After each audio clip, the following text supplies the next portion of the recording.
Welcome to Fan4Racing Radio. I am Fan4Racing Sharon, and joining me for tonight's show is Chris Crichton, the proud father of that Why Not kid. Okay. And then we've also got Jay Huseman, the big mouth of the Mid-South. So welcome to the show, guys.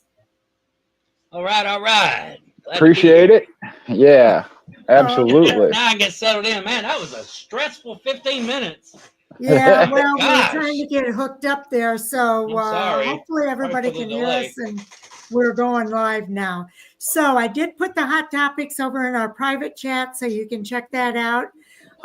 Jay, why don't you kick us off for tonight? Well, it's pretty much the standard question of every week. Was Kansas a good race? But that'll tie into a couple other hot topics, but we'll just go around and see what everybody thought of the race at Kansas. All right. Chris Crichton, wait. Sharon, do I need to rephrase that question? Because it kind of comes down to, are you a Kyle Larson fan or not? Boo. Okay. How was the race at Kansas? Chris? Well, I mean, there were certain parts I would say that were enjoyable. I think that once again, there was a lot of racing fourth on back that we unfortunately Fox coverage just doesn't decide to show most of. It probably wasn't our best race of the year. Definitely wasn't our worst race of the year. But there's a Kyle Larson problem. And I'm probably the biggest, I don't want to say hater, but I'll say hater of Kyle Larson. I'm not a fan. But look, there's been Jeff Gordon in his peak. I wasn't a fan. Jimmy Johnson in his peak. Kyle Busch in his peak. I have a record. I have a tendency to not like the guy who wins all the time. That's my personal preference. I'll admit it here. Judge me if you want to. Outside of Kyle Larson, I would say that it was probably, a decent race. We got to see hard racing. We just didn't get to see it up front. So I'll leave it at that. Sharon, how about you? Well, I will say this. I do think I'm kind of neutral when it comes to Kyle Larson. I do think that he is a good race car driver. And I think we are watching history in the making. And you're right. Sometimes when it's happening right before our very eyes, we don't appreciate how great it really is until years down the road. But, Richard Petty, the king, when he was racing, sometimes would be way ahead of everybody else. And yet he's considered the king of NASCAR. I think we are watching history in the making. I know a lot of people think it's a problem with the car. And I would just want to say, no, it's not a problem with the car. Jay and I kind of talked about this a little bit during the previews. We had several drivers that came from the back and raced their way to the front. And I'm going to kind of give you an idea of who some of those guys are, because it's in the, all you have to do is look at how the race results came out. Kyle Larson. Kyle Larson started first and finished first, but you go back to Chase Briscoe. He started 19th and finished in fourth place. Alex Bowman started 21st, finished in fifth. Josh Berry started 38th. He finished in sixth place. Ryan Preece started in 30th. Ryan Preece started in 30th. He finished in seventh place. So some of these guys have figured out this car, and they're able to pass cars, and they're able to get to the front of the race. So I'm just not buying that it has anything to do with the car. I think that Kyle Larson is just that good and able. He started up front, finished up front. and won both stages. So there wasn't hardly anybody, I think, that was going to win it or get past him. Now, Ryan Blaney and Christopher Bell, they were coming up on him at the end of the race. Had it gone another lap or two, I think one of them may have passed Kyle Larson, but it didn't. It went to the extent of the race, and Kyle Larson ended up winning that race. And Jay, I'm not going to steal all your thunder, but I know you had some comments to say about Kyle Larson and what was happening with him at the end of that race. Yeah, the way it sounded during his post race and what they saw in that final lap, that he may have used up his tire. He was going to have a tire issue, or did have, and just held on to it in that final half lap. I think if I recall, they said it was over a second something lead, and it ended up as 7/10 because he had kind of cut back. And Bell and Blaney both knew it, because they said in their interviews they were drooling. I mean, they were coming, they knew it. So now whether or not he could have pushed it hard for another lap if need be, don't know. The one thing, and this will kind of tie into one of the other questions I've added at the end, but when you ask if it's a good race, that whether your favorite driver won or not, to me, doesn't make it a good race. And I understand, Chris, I was a Jeff Gordon fan back in his heyday, as well as now. It's not that I never was anymore, but I would rather have seen a different winner every week, but see Gordon win the championship. You know, I understand when you talk about a race of somebody being dominant like that. And I use the example of Jimmy Owens, dirt track here, right here at the mag. If he showed up and won by 3/4 or almost a full lap, lapped up to like 6th position, was that as good a race? No, I would rather see him actually finish second by half a car length and there be a battle. That's ideal. I mean, we're not going to get that 0.01 second finish every race, every lap, you know, at the front. I think you hit on something, Chris, and I was thinking about this as an announcer. I think Fox could cover more of what's happening through the field. If the leader is out by 1 point something seconds and nobody's gaining on them, or it's going to be a battle or whatever, go through the field and cover the rest of the field, show the battle, which is why I know a lot of people say they prefer to listen to the MRN radio broadcast. Because if you listen to them, John Hunter Nemechek to the inside of so-and-so, and it's side by side, and he's got the 20th position. Well, they just made the 20th position thrilling. Okay, that's their job. On TV, if TV is only showing the leader out front by X amount of seconds, they're actually hurting the image, because, again, there is good racing behind that. And I think that's part of what plays into people getting the opinion that it was a bad race. I get it. Kyle Larson dominated. I didn't even realize how badly he dominated until Sharon and I did the review and we were looking at the stats. But there were some people that were up there right with them. And again, coming to the stage ends or the end of the tire run, I won't say fuel run, everybody, including Kyle Larson, was having to manage tires, and there appeared to be some closing anyway, and he held on to it. I mean, you got to I feel like you got to appreciate talent. And right now, that team, that driver, we know the driver's got extreme talent. And that driver right now, as Sharon mentioned, they've figured out this car that you can't run fast with, you can't pass with, you can't do this with.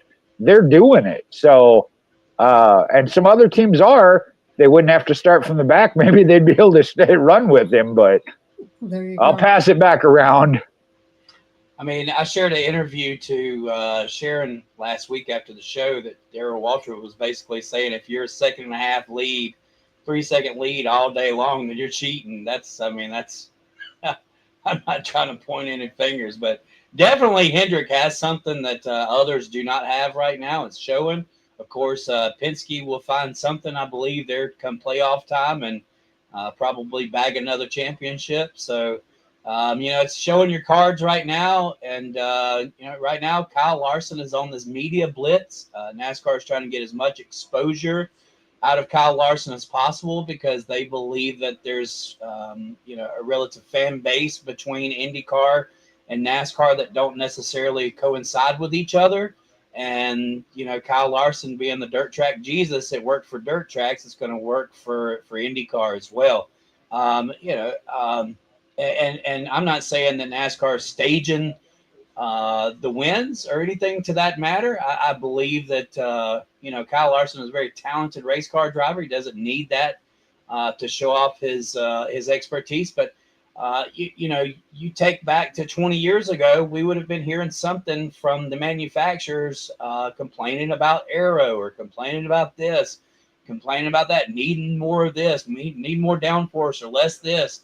And you don't get that anymore. So we're just really stuck with Kyle Larson dominating the series at this point in time. And those of us that are not Kyle Larson fans, we have to still find something about the race to enjoy. The initial question, does it truly reflect what fans think with the Jeff Gluck poll? I think that there's so many diehard fans per car. Like, you got your Chase Elliott fans, you got your Larson fans. They don't necessarily like each other. And so you're right. Sometimes it doesn't really reflect the race based on the outcome. But when you have let's tie it all together. When you have Fox that's only showing a driver that's literally led 200 of 260 laps, right? Something to that effect.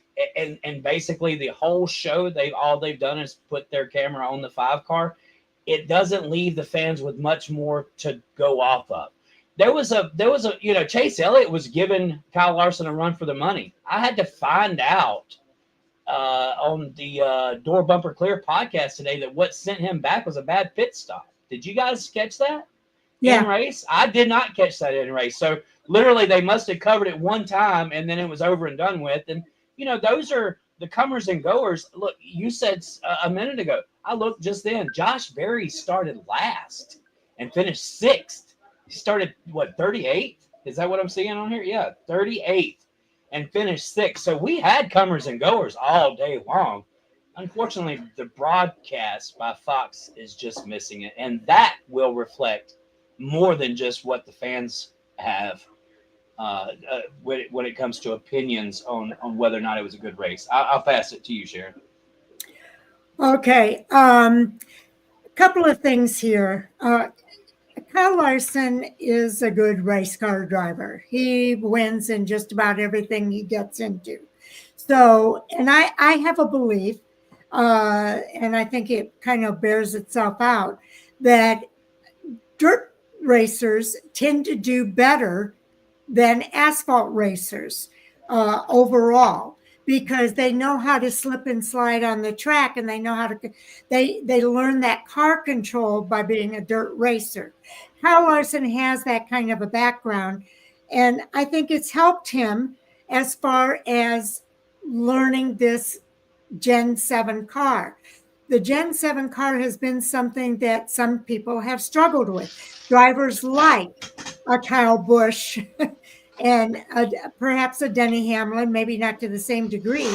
But when you look at some of the milestones that Kyle Larson reached in this race on Sunday, he's now at 10,073 laps led.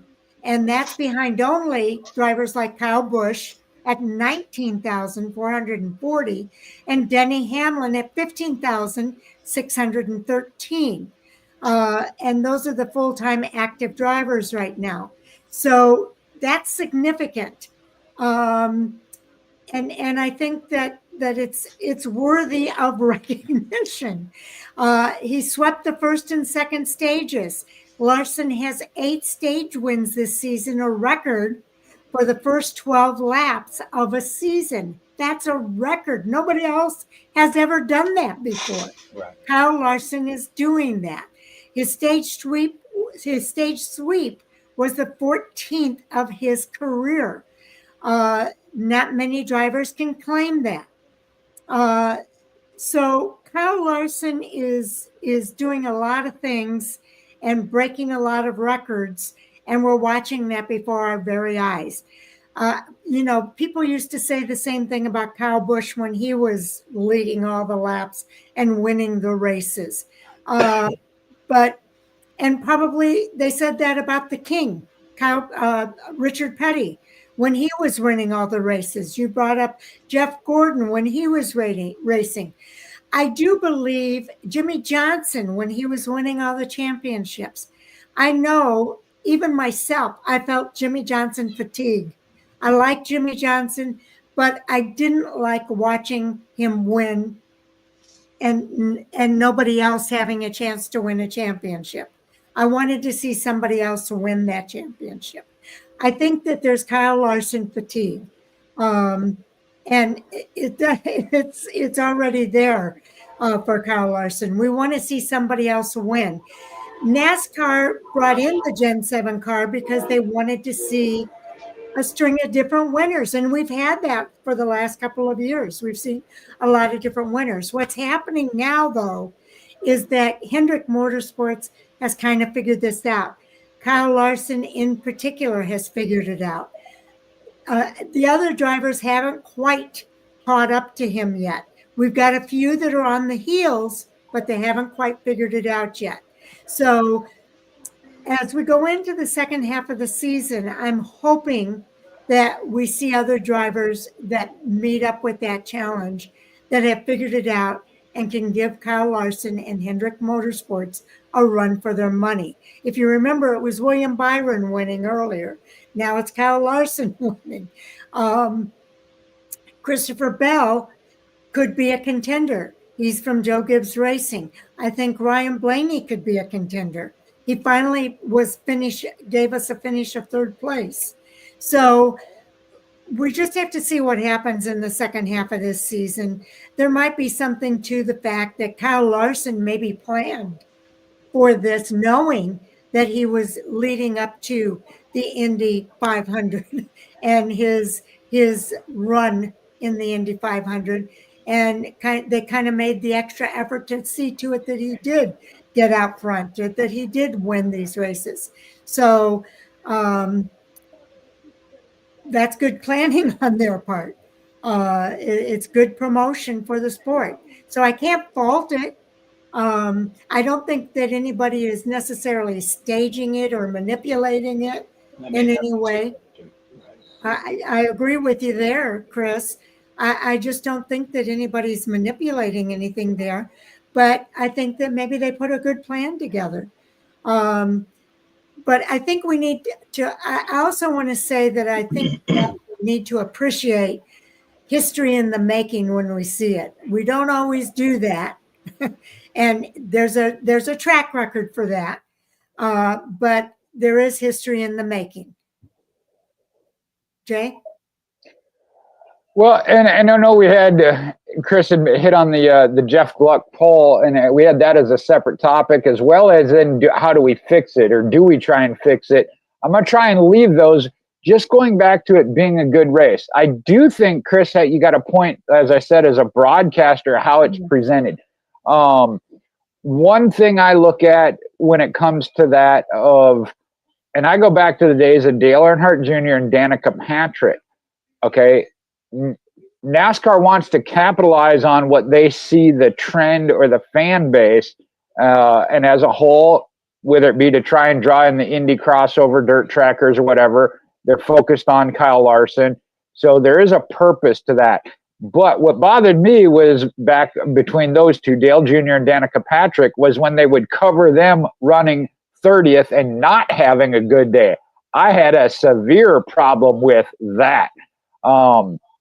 The two storylines you mentioned and this goes back to, and I try not to attack a broadcast team or production, but no, Sharon will attest to this. When we did the review, I had to ask what happened to Chase Elliott.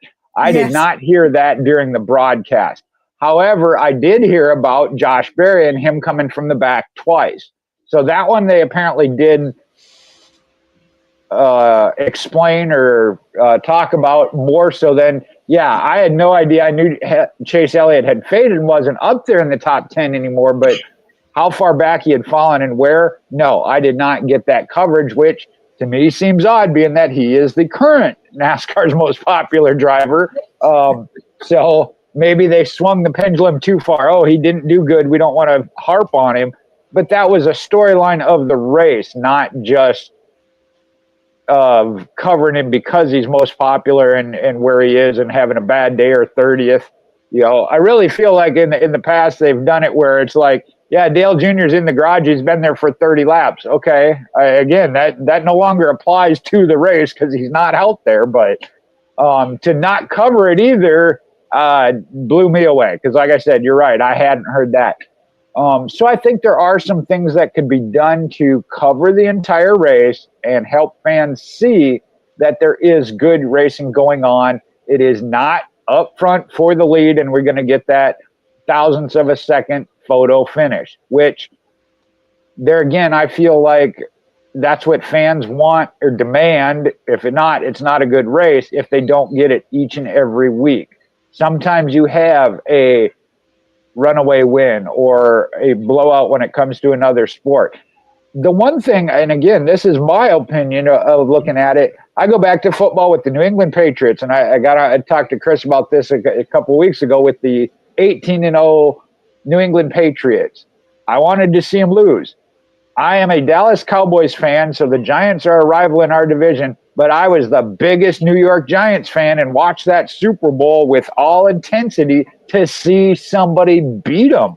So, again, focus and promote off of that. Who can beat? We tied the Truck Series. It's Corey Haim against the field. Who can beat him? Tune in for that. That's me, though. That's my take on it. Chris, any follow-up? Well, I mean, I wrote a couple of things down. First of all, you said that dirt racers seem to have an upper advantage right now with cup cars. And there's a reason for that. Short track racing has mainly over the last century been about tire wear. And so a short track driver, the asphalt driver learns how to take care of his tires at these small bull rings, the Berlin, Five Flags, Mobile International. You have to learn tire wear. NASCAR Cup Series, guys, there is no such thing as tire wear. It is driving a loose race car sideways. That's what we're used to on the dirt track side. That's why a dirt racer really stands out on this style of racing. Second point that I would like to make is Kyle Larson was not born at Hendrick Motorsports. Kyle Larson was a racer for 6 years in the Cup Series before he went to Hendrick Motorsports. The only other career that I can maybe match with Kyle Larson, and I don't want to say Dale Jarrett wasn't a late bloomer. He had moments of like brilliance. Of course, the '93 Daytona 500, the Dale and Dale show.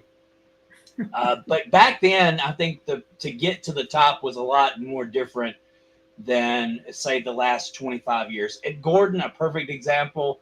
He comes straight into Cup Series. He was, it took him a couple of years. He was that dominant guy. Jimmy Johnson, I think, finished third his very first year in Cup standings. Right? He had 2 years where we were like, okay, this guy's fixing to be something crazy. And he went on a wild run. Martin Truex Jr. is about the only driver that we can really sum up stat-wise that had a so-so career for 6 to 10 years and then all of a sudden found something that, it come out of left field.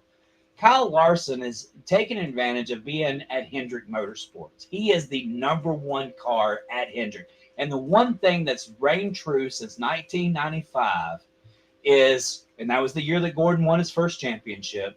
Terry Labonte won a championship at Hendrick Motorsports. I think Terry may be the only other one. But anyway, my point is, Kyle Larson's taking advantage of being in the number one seat at Hendrick Motorsports. Over the last 30 years, Hendrick Motorsports has been a dominant factor in the NASCAR Cup Series. You could take Kyle Larson and put him back at Trackhouse or Chip Ganassi Racing, and we would see the same stats that we've seen from Kyle Larson the first 6 years of his career. So Kyle is a great driver. He's in the right place at the right time. He's with the right company, and that's all connected to this brilliance that he's had. So with that, I'm really just trying to catch up on the topics that we rolled through. Miss Sharon, what are your thoughts? I mean, Truex, is there any other driver that can kind of compare to the type of career Kyle Larson has had in this dominant area? Because what we're saying here, with all these laps led and all this that's happened, it's only happened since 2021 when he went to Hendrick Motorsports. This was not Kyle Larson at Chip Ganassi. Well, and Kyle Larson was at the beginning of his career then too, when he was with Chip Ganassi. So of his, I should say, NASCAR career or Cup Series career. Kyle Larson has been racing since he was a little guy.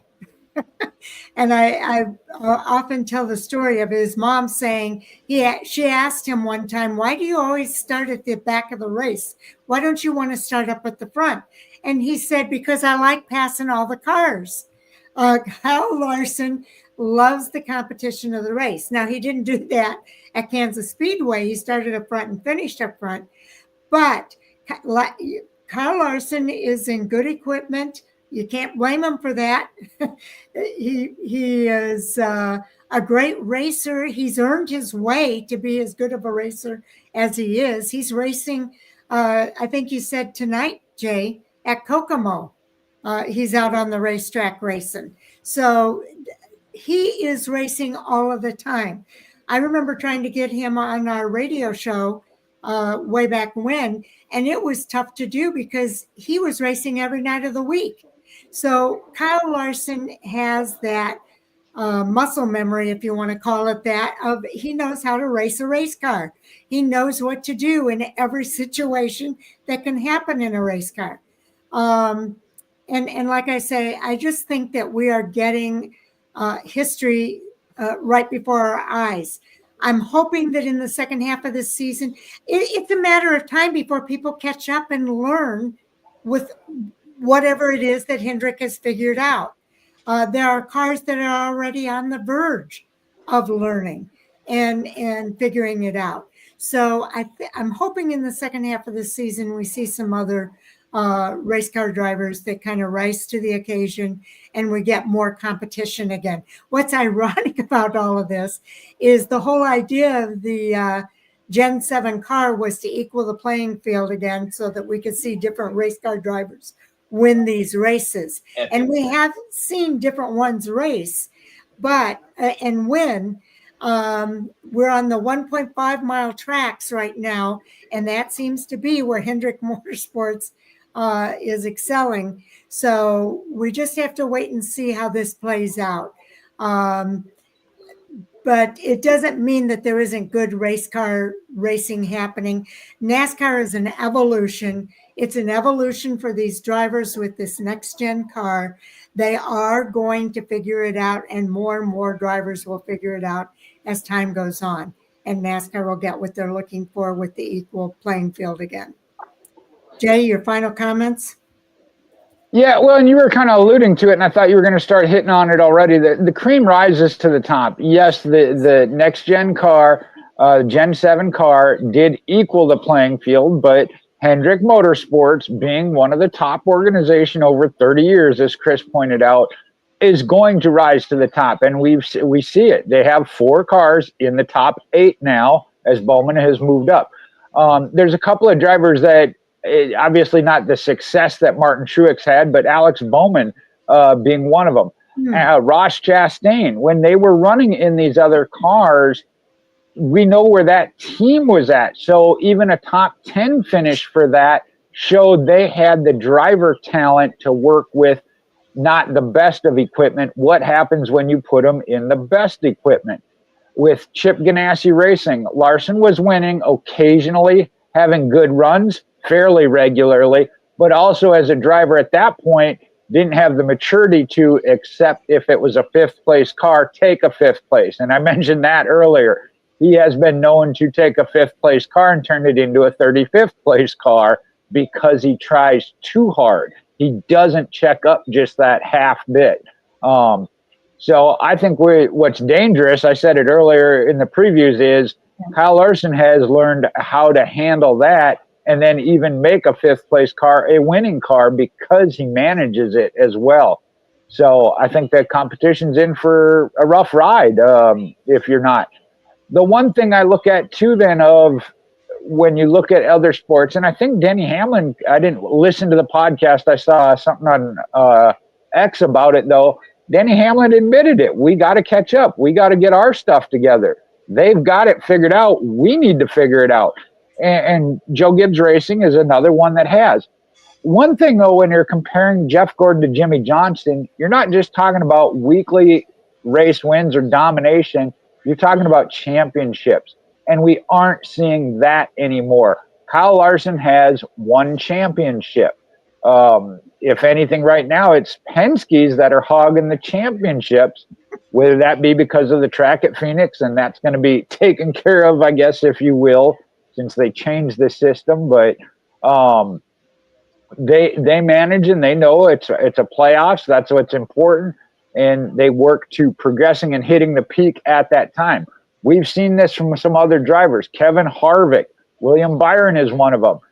Sharon, I don't remember how you say it, but you peak too early, and then you got to stay on top of your game and improve on how great you are because the other teams are building and catching up. And if they catch up at the right time and you've been stagnant, not improved, you're going to get passed by at that point.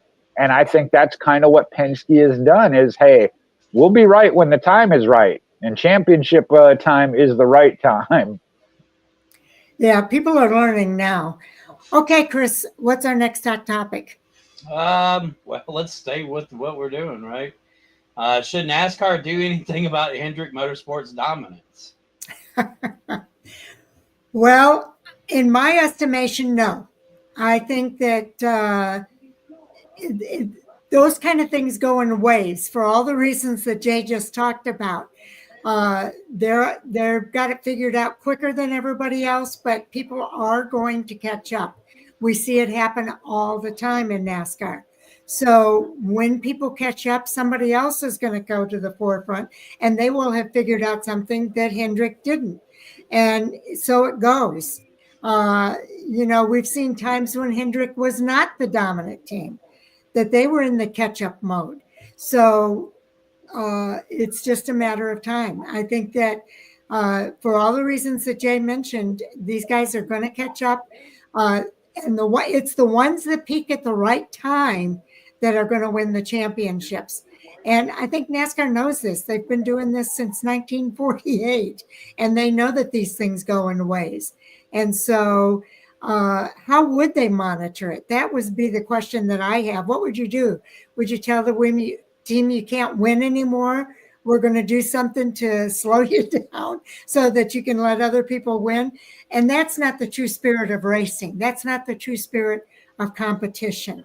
Look at the Bulls. The Bulls won how many championships in a row?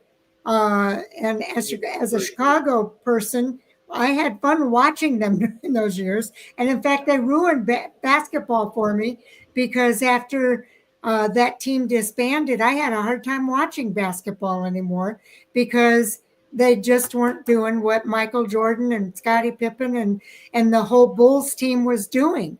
And the dynasty ended. And Bulls conquered the NBA, though. And the NBA was run for so long as the Boston Celtics and the LA Lakers. Yes. And then this bad, mean team from Detroit happened. And then the Bulls come in and just slaughtered them all. And then the NBA was never good after that. Because it was hard to watch. The Dragons were slayed. Yeah, the Dragons were slayed. So, I mean, the Bulls completely changed that. I agree with that. So, so I don't think that we're at that point, though, that NASCAR needs to do anything about Hendrick Motorsports. I know sometimes people talk about the possibility of putting a cap. I think you could probably put a spending cap on, but they would figure out a way around it. And I just don't see the point in doing it because they've already found a way to get around the car limit for a team. So I don't see the point in putting a cap on. I think you have to just let it play out. Somebody else is going to figure it out. Somebody else is going to exceed, and make that happen. So I would say, unless you guys can convince me otherwise, I would say NASCAR doesn't need to do anything with regard to Hendrick Motorsports. And honestly, I don't know what it would be. So maybe you guys can enlighten me from that perspective. Jay? No, I'm not going to try and convince you of that because I don't agree with it. If this is racing and competition, if you are trying to hinder somebody, you're determining it. You're determining the outcome of it. You're making who you want to look good. That makes it WWE. And we already have enough fans who want to try and make that comparison when it comes to certain drivers. The one thing I will look at, and I don't know that changing the championship from Phoenix to Miami, that was a separate thing. That wasn't a try to take it away from Penske, but it is a factor, in my opinion, when they went to this one race playoff or one race championship, that I said that should be a call already then. When they went to the one race determines the champion, and it was at Homestead, Miami, then I said, then you need to move that track because there are certain drivers that track favors. If they can get into, and I say if, the championship for it favors them. And I think we have seen that play out more prevalently at Phoenix. But again, you got to work your way to get in the championship for just to get to that track if it's your favorite track or you run real well at it. Aside from that, like I said, I don't want to see the manipulation of it. When people call up and say, okay, they want to do something about it, I had 2 points. First off, of Dave Moody likes to say, okay, tell me the rule. What are you going to do? B, then you got to have a written rule, and it's got to apply to everybody. Kyle Larson's won 3 races. They weren't even in a row, but they were 3 races. Okay, well, he needs to start at the back the next week. Well, Christopher Bell has to start at the back. He's won 3 races. His were in a row. You win by more than 5 seconds or 10 seconds. You got to do this. But keep in mind then, and I feel bad because I always use Chase Elliott because it's NASCAR's favorite driver. But if he starts winning, and guess what? That rule applies to him too. You cannot make a Kyle Larson rule. It is going to be a driver rule or whatever. And in my opinion, you just can't. Are there things you could do, such, Sharon, you hit on the spending cap? It's been tried, again, other sports. There are ways around that, and these top teams are going to figure it out. Penske has, Joe Gibbs has. They, right now it is Hendrick, but we also, not that long ago, Hendrick was in a slump, if you will, because they were only winning 1 out of every 5 races or whatever. And Joe Gibbs Racing and Kyle Busch were the ones that were winning, That second point there was, again, it's been tried. We got to stop Jimmy Johnson. We're going to change the format. We're going to change the car. Guess what? Jimmy Johnson still won.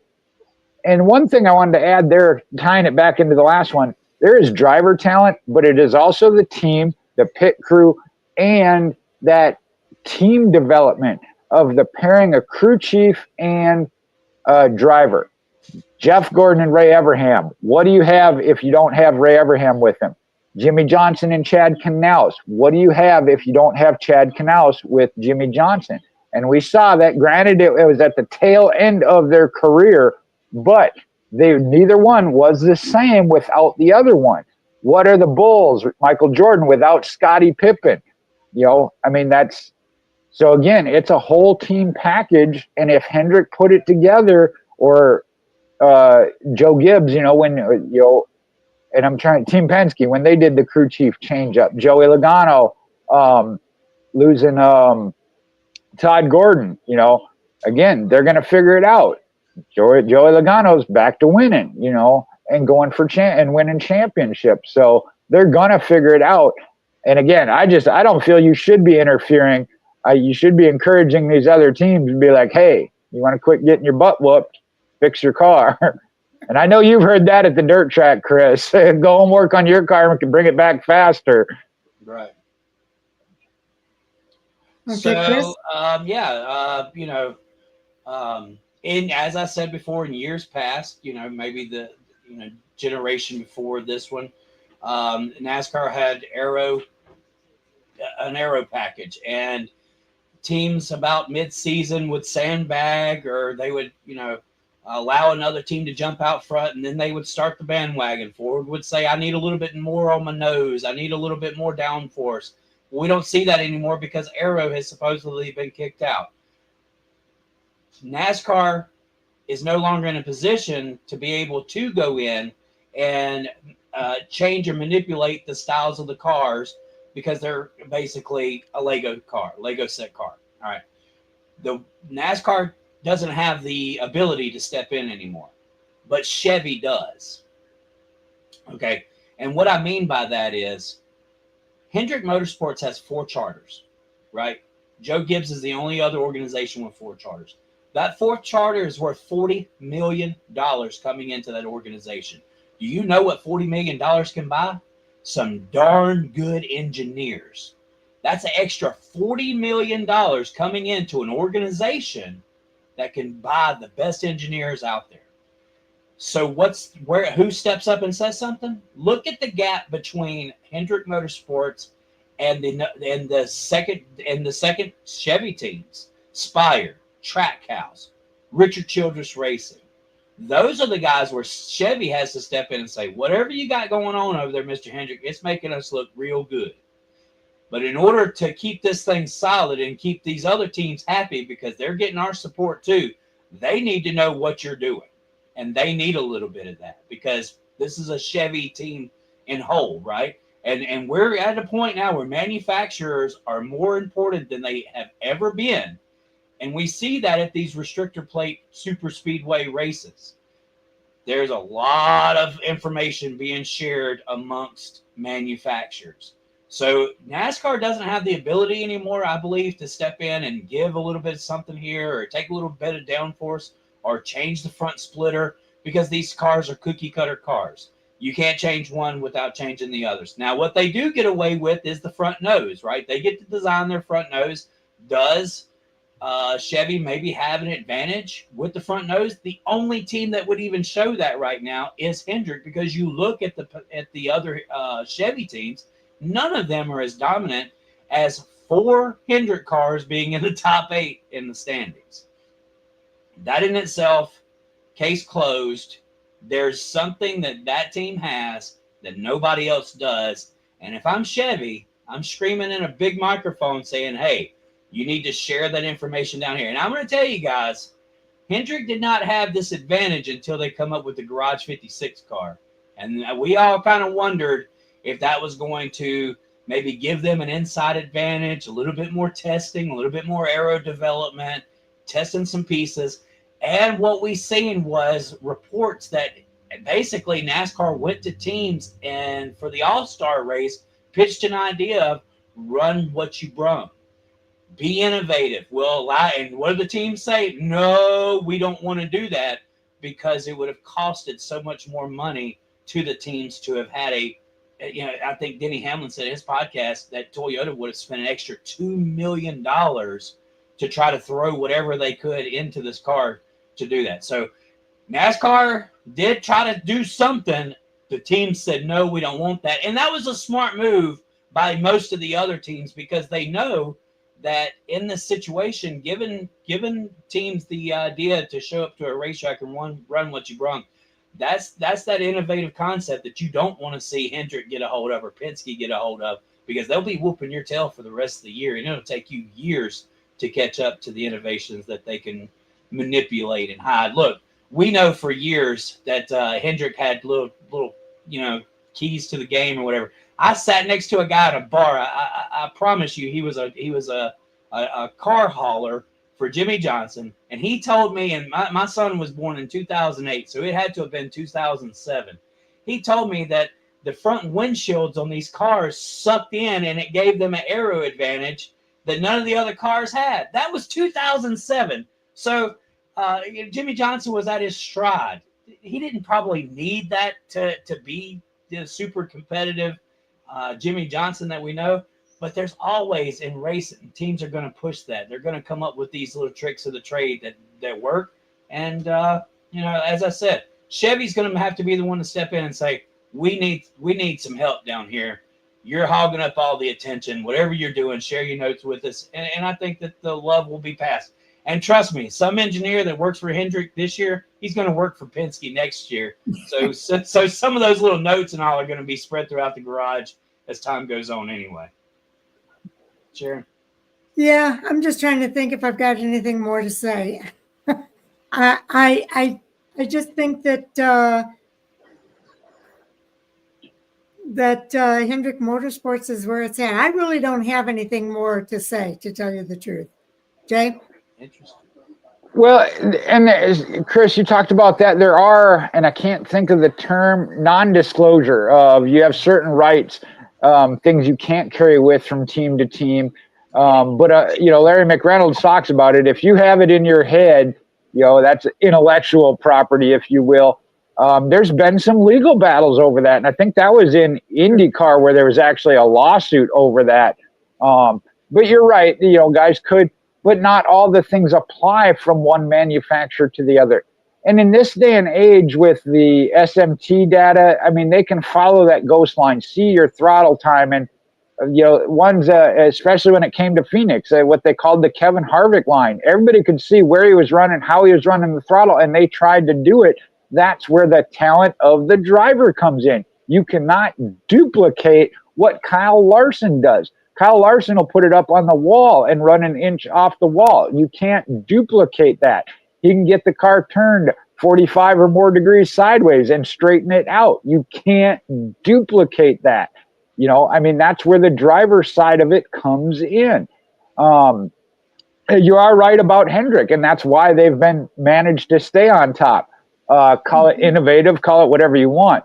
The one I think of, you were talking about the windshield, and I think Chase Elliott's team was one of the first that had the rear brace that collapsed and the back caved in, that Kevin Harvick pointed out. Right, and then SHR was the one that got caught the next week doing it. I think when they first came with what they called the claw that they put across the hood, it had to touch in 4 points. Well, Hendrick had cars out in California, I think at Sonoma, or if it was at Auto Club. It hit the 4 points, but then it dipped down and there was a wave in the hood, and they got caught and they said, okay, we can't do that anymore. They aren't accepting, we're good enough. They are continuing to strive for even better, and I think that's a big thing. They are working on getting better than they are, and they're already great. So again, to me, it goes back to other teams. I don't know that you need to, say just for Chevrolet, go to Hendrick and say, hey, you got to share this information with the other Chevy teams. I know they share some information, again, the wind tunnel information. And you were talking about that, and I was never a fan of that when I understood it, because back then, and that's going to lead into my last point here, back then of each manufacturer had its really true own body style. And so there were advantages in the Fords in the nose or in the wing or the tail of this brand, and so then NASCAR would. I know the spoiler was one of them. They kept getting a 1/4 inch of spoiler or front downforce with the front end of the nose, and I wasn't ever a fan of that. I much prefer here's the car. What I will say, but it's going to be kind of back to where we're at. I feel like NASCAR could open up the rule book a little bit. And I don't know if you were on the night I talked about this, Chris, but I told Sharon allow the crew chiefs a little bit of playroom. However, if you cross outside the box, you're done. You're suspended for a race. We're going to give you some room. We're going to give you some playroom. Not be so rigid on the rules, but where the rules end and it stops, it stops. If that means we got to kick you out for 2 races or something, so be it. You can go up 2, but do not cross. However, what's going to happen? Maybe for the first few races or year, everybody's back on the equal playing field, just like with this Gen 7 car. But eventually, Hendrick, Gibbs, Penske, they're going to figure out what they want and where to play, and they're going to do so, and they're going to be back on top. So again, what's the gain? I don't see it as one. Okay, And I'm Chris. good. You can go, Chris. Yeah, I mean, I don't really have anything more to it. Right now, Hendrick is the dominant car. By the end of the year, we'll see Penske win another championship. So let Hendrick have all the fame and fortune that they want at the beginning of the season, as long as, Team Penske brings home, what is this, would be the third consecutive? Fourth consecutive championship. So, yeah. I will say this. It is very difficult to keep up that kind of momentum through an entire season. But if there's a team that could do it, I would think it would be the team of Hendrick Motorsports with the driver of Kyle Larson. So, but we'll see if they can, how long they can sustain that kind of momentum. And, Babe Ruth, they said he had as many or more strikeouts than he had home runs. So, and that's the way I see Kyle Larson. He has a bad race and then he comes back and has a good race. So, Kyle Larson's willing to try things. I think that other drivers are not willing to try to do. And I think that gains him quite a bit, or he's tried it before in another series. And so he's learned a lot. But I like your idea, the thought that you brought up about the Garage 56 car. I do think that there's something to that they are learning things that maybe the other teams haven't learned. And that's part of what their competitive advantage is. But again, it goes in waves. I remember a time when Chevy couldn't seem to get it going.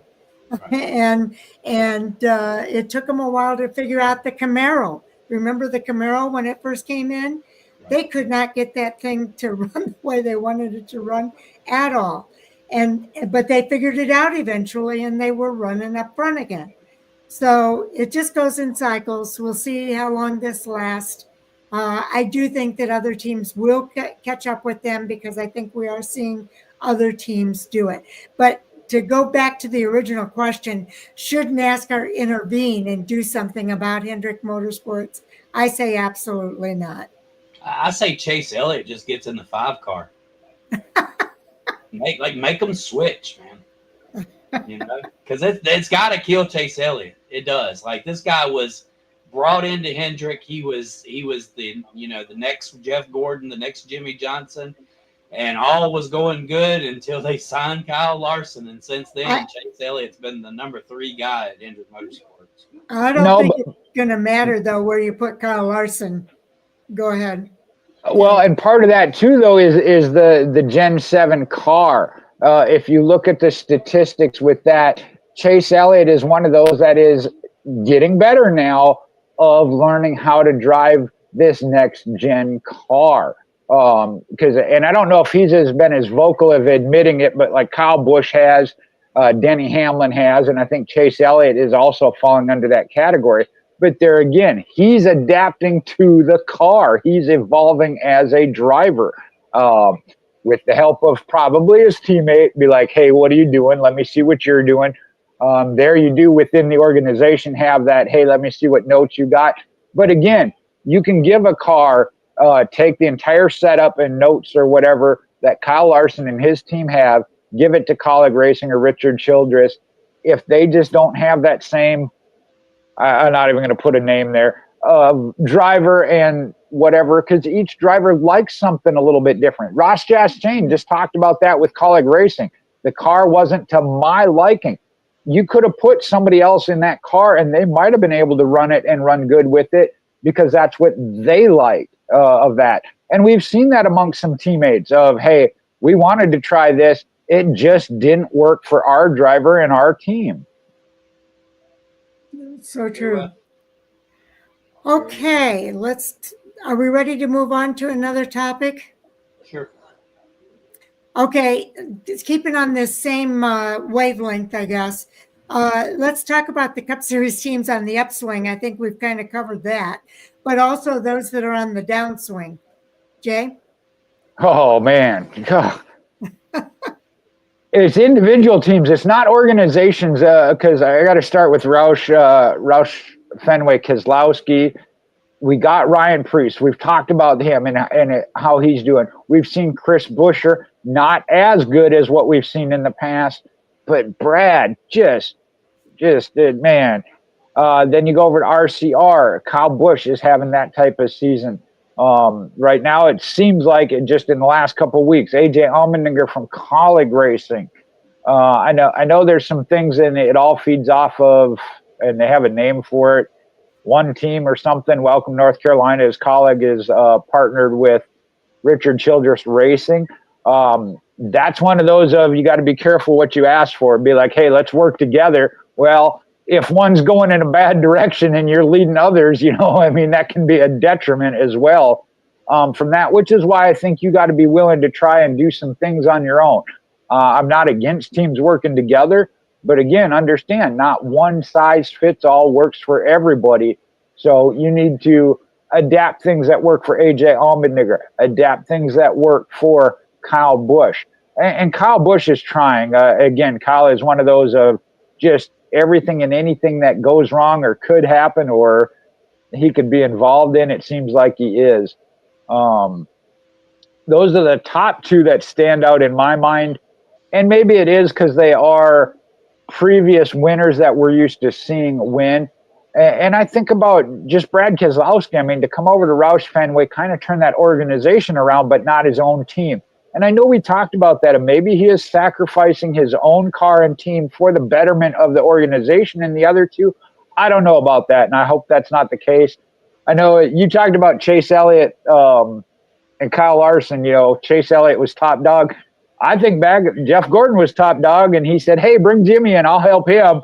Well, wait, he's kicking my butt. I don't want him here no more, but again, it's not about me then, it's about the team.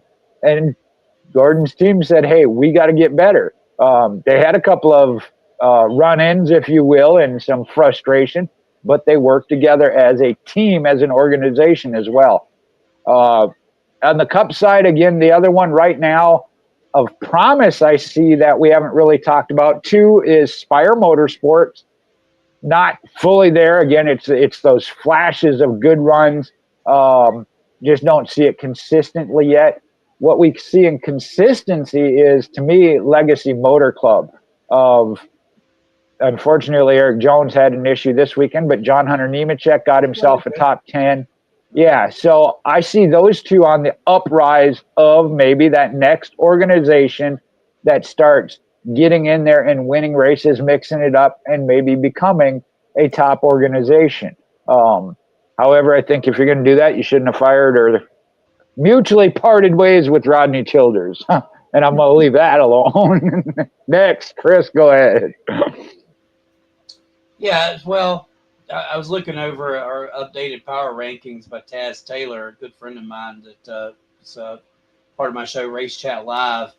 And this was made a couple of weeks ago, actually. And this is a guy that was mentioned just on Door Bumper Clear this week. Ricky Stenhouse Jr., like the little team that could, right? Their sponsor goes and jumps on board over at RFK, Tad, whatever, Guns, whatever, he goes over there. The team has left a change of name. They did get to keep the charter, thank goodness, which that was in question last year, whether or not they were going to take the charter with them. That's the little team that could. And Ricky's having a heck of a year. I think he fell off a little bit during the race this past weekend, but wound up finishing 19th after all the cars got crashed and whatnot. The cars tore up. I think Kyle Busch is on the rise. I think that RCR, is on the rise. And Wood Brothers. I mean, who can not pinpoint the Wood Brothers? Josh Berry puts the Wood Brothers in victory lane. I think the fourth race of the season. They've been kind of hot and cold. We watched it this weekend. He had a great car all weekend. Josh Berry is an underrated race car driver. He is underrated. And I'll tell you another driver that's underrated that's really starting to heat up. That's Carson Hocevar. I've watched Carson for the last 4 or 5 years. When that little neck fella showed up for the first time, I think, in a Craftsman truck. I said, "Who is this guy? Like he looks like he graduated kindergarten yesterday." 4 years later, 4 or 5 years later, this guy's really, he's had some run-ins. It kind of reminds me of Ross Chastain, right? When he come on, and it was just like, man, this guy, he keeps rubbing my bumper off. He needs to do something. Well, he is doing something. He's learning something, and he's headed toward the front, because if he's rubbing your bumper, that means he's close to you. And so, Carson's made leaps and bounds over the last couple of years, and then all of a sudden the juice got turned on, and he won that truck race. Of course, why he flipped Layne Riggs off coming across the start-finish line, whether that was playful manner or something just trying to be obscene, I'm really not sure, but I think that's the learning period that Carson Hocevar has to learn, that it's those moments, whatever it is. It's an inside joke, obviously. Nobody else got it. We're all wondering why he had his middle finger stuck out the window when he went across the start finish line. Maybe it was to the world, like, hey, you doubted me, and here I am. That'll be interesting in the next upcoming years to see exactly how that plays off, because really, honestly, after this weekend, I think we can all say Carson Hocevar has arrived. And finally, I guess Ryan Preece, in RFK. I know RFK's had their struggle. I think Brad Keselowski's at that point in his career. There's a lot going on. He's built a great empire. He's having a really bad season. It's not the first time we've watched a superstar or a championship driver, caliber driver, have a really, really rough start. Tony Stewart, you go to his championship year, they were terrible. They were terrible. And, they found some get-go there at the end and ran for a championship. Keselowski looked great at Kansas, blew a right rear. It was all over with just like that. It's been the story of his season. But Ryan Preece, I didn't see much of Ryan Preece in the 41. Like, I was like, man, why, out of all the drivers that they could have put in that 41 car, why this guy, right? Just bring Kurt Busch back or something. This year, I understand why Keselowski bet the farm on him. The guy's brilliant, and he's got a fast hot rod, and he's proven it week in, week out. Second place at Talladega. Unfortunately, he got thrown out for it, but he's knocking on the door. So those are my three that I'm really watching right now: Carson, Josh Berry, and Ryan Preece. We can come back on the downside if you want to, Ms. Sharon. I'll pass it to you. Yeah, I think those are three good ones. Josh Berry is amazing, and I agree with you on that. He's one of the drivers that came from the back and raced his way up front at Kansas Speedway. And he's won a race already this season. Ryan Preece is knocking on that door. I think he's another driver that's just been amazing this year. And who was the third one you said? Ryan Preece. Ricky Stenhouse. And then Carson Hocevar. Oh, yeah, Carson Hocevar. Yeah, Carson Hocevar. It kind of reminds me of Kyle Larson a little bit. Not exactly, but he reminds me of Kyle Larson in that he's not afraid to try something. And he will try a lot of things that he probably shouldn't try, but he's willing to try it.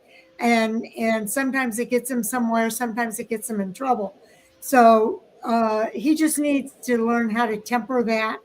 And he's on that learning curve. But I think he is going to be a great race car driver once he matures a little bit. Things like putting his finger out the window, that's immaturity on his part. He's not a mature race car driver, and that's what's hurting him right now. Right. I think Josh Berry is a mature race car driver who's doing really well. I think Ryan Preece is a mature race car driver that's doing really well. Hendrick Motorsports, we know that they're doing really great. Some of the ones that I'm wondering about, though, Bubba Wallace started out so good at the beginning of the season, and he's just kind of dropped off. Tyler Reddick, we expected Tyler Reddick to really run well at Kansas Speedway, and he was mid-pack. We didn't see from Tyler Reddick what we thought we were going to see. Kyle Busch has been struggling. I think he is figuring a few things out. I think he knows he still has more work to do. So I would say, yeah, he's probably upswinging a bit, but the proof's going to be in the pudding. Can he knock on the door and win some races? That's what I really want to see. Ty Gibbs, I thought Ty Gibbs we would see more out of him than what we've seen. He's knocking on the door sometimes, and then other times we don't know where he's at. He's not there. So I'm not sure that of where they are. As far as Brad Kay, Priest, and Buescher, I think those guys all might have different driving styles. And Brad Kay is one of those drivers that I think is struggling with the next gen car, with that Gen 7 car. And these other guys, Buescher and Priest, we said it at the very beginning, Jay. The new guys are going to figure out this next gen car a lot faster than the old timers, the veterans of the sport. And I think that's proven itself out. I think Brad Kay needs to take time to learn from Priest and Buescher, because they figured out some things, and maybe not Buescher as much as Priest, but Priest has figured out something, and they need to listen to him, because he's making it happen on the track. And he's knocking on the door of getting that win. Spire Motorsports, we see that's Michael McDowell. Who's the other Spire driver? Justin Haley. And Carson Hocevar, yep. And Carson Hocevar, that's right. So, again, it comes down to the driver. Justin Haley, I don't think we're seeing great things from. Michael McDowell, we see some good things, but then he's not consistent. It's not as consistent. Carson Hocevar really is willing to push the envelope a little bit, but he's got a maturity issue. So he just needs to get that maturity down. Denny Hamlin is again, I think Denny Hamlin's a great driver. I think he has struggled with this next gen car, but I think there's some other issues there that he needs to work on. So again, it's the consistency. Can these guys find the consistency that's going to help them win a championship? Denny Hamlin's won a race. I can't say that he's doing bad. Two. Remember, he went back to back. He had a shot at going 3 in a row as well. Yeah. And it just didn't happen. Joe Gibbs Racing. Christopher Bell seems to be the leader there this year. And I'm trying to think. Ty Gibbs is another driver there. Who are the other two? Denny Hamlin and Chase Briscoe. Briscoe is one of those that's kind of just, yeah. He's kind of on an upswing. Yep. If you will. He had a good run at Kansas Speedway. So I don't know. It's going to be interesting to see who can sustain their upswing and keep it going to the end of the year. Because as we mentioned, we're approaching Charlotte Motor Speedway is going to be the 13th race in a 26 race regular season. So the second half of that regular season is going to start after Charlotte Motor Speedway. We'll see what happens in the second half. Jay.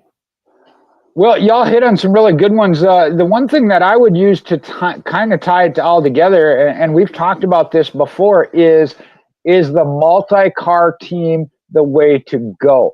And we talk about 2311. I know some people want to say, oh, the lawsuit's got to be affecting them. You got a team owner that's driving for another organization, even though they have the alliance. But Bubba Wallace talked about it by running the 4th car for Corey Heim this weekend, who ended up being the best finisher. That takes away resources, and he pointed out it was Booty Barker that's working with that crew or team for that effort. And here again, Bubba Wallace, you're right. Started out strong. We've seen him run good, picking up the stage points throughout the race. Then maybe the finishes, especially the last couple of weeks, been on a downslide. But just as an organization. And there again, could it be the lawsuit? Maybe. Could it be this whole, we're going to provide a fourth car? Maybe a little bit. You go back to Ricky Stenhouse, and I'm going to pull back to, and this goes back to when I was at the races, some of the races with you, Sharon, when Ryan Preece was with that team, Daughtery JTG Racing at that time. What you're talking about. And that's where, if you really look at the driver and their talent, yes, we know that wasn't a top organization. But if you see a driver getting a solid finish, 10th, 15th, out of a car that's not, there's talent. When you looked at SHR, Chris, you mentioned it. You never saw anything out of them in the 41 at SHR. But you also didn't see Kevin Harvick winning a race. So there is a problem there. Same with Chase Briscoe. And Joe Gibbs Racing grabbed him right away. Josh Berry was another top pick, went right over to the Wood Brothers. And has, as they said on the morning drive this morning, made the Wood Brothers relevant again. We all love the history and know the history of the Wood Brothers, but have they been relevant in years past other than on super speedways? And that's no knock against Harrison Burton. That is one of those of, it takes all the right things, the right crew chief, the right driver, the right spotter, the right engineer, just the team chemistry and unity. And for some reason, just as with Rodney Childers and Spire Motorsports, the chemistry just wasn't working, so they made a change. I get that, because you have to have everybody on the same page.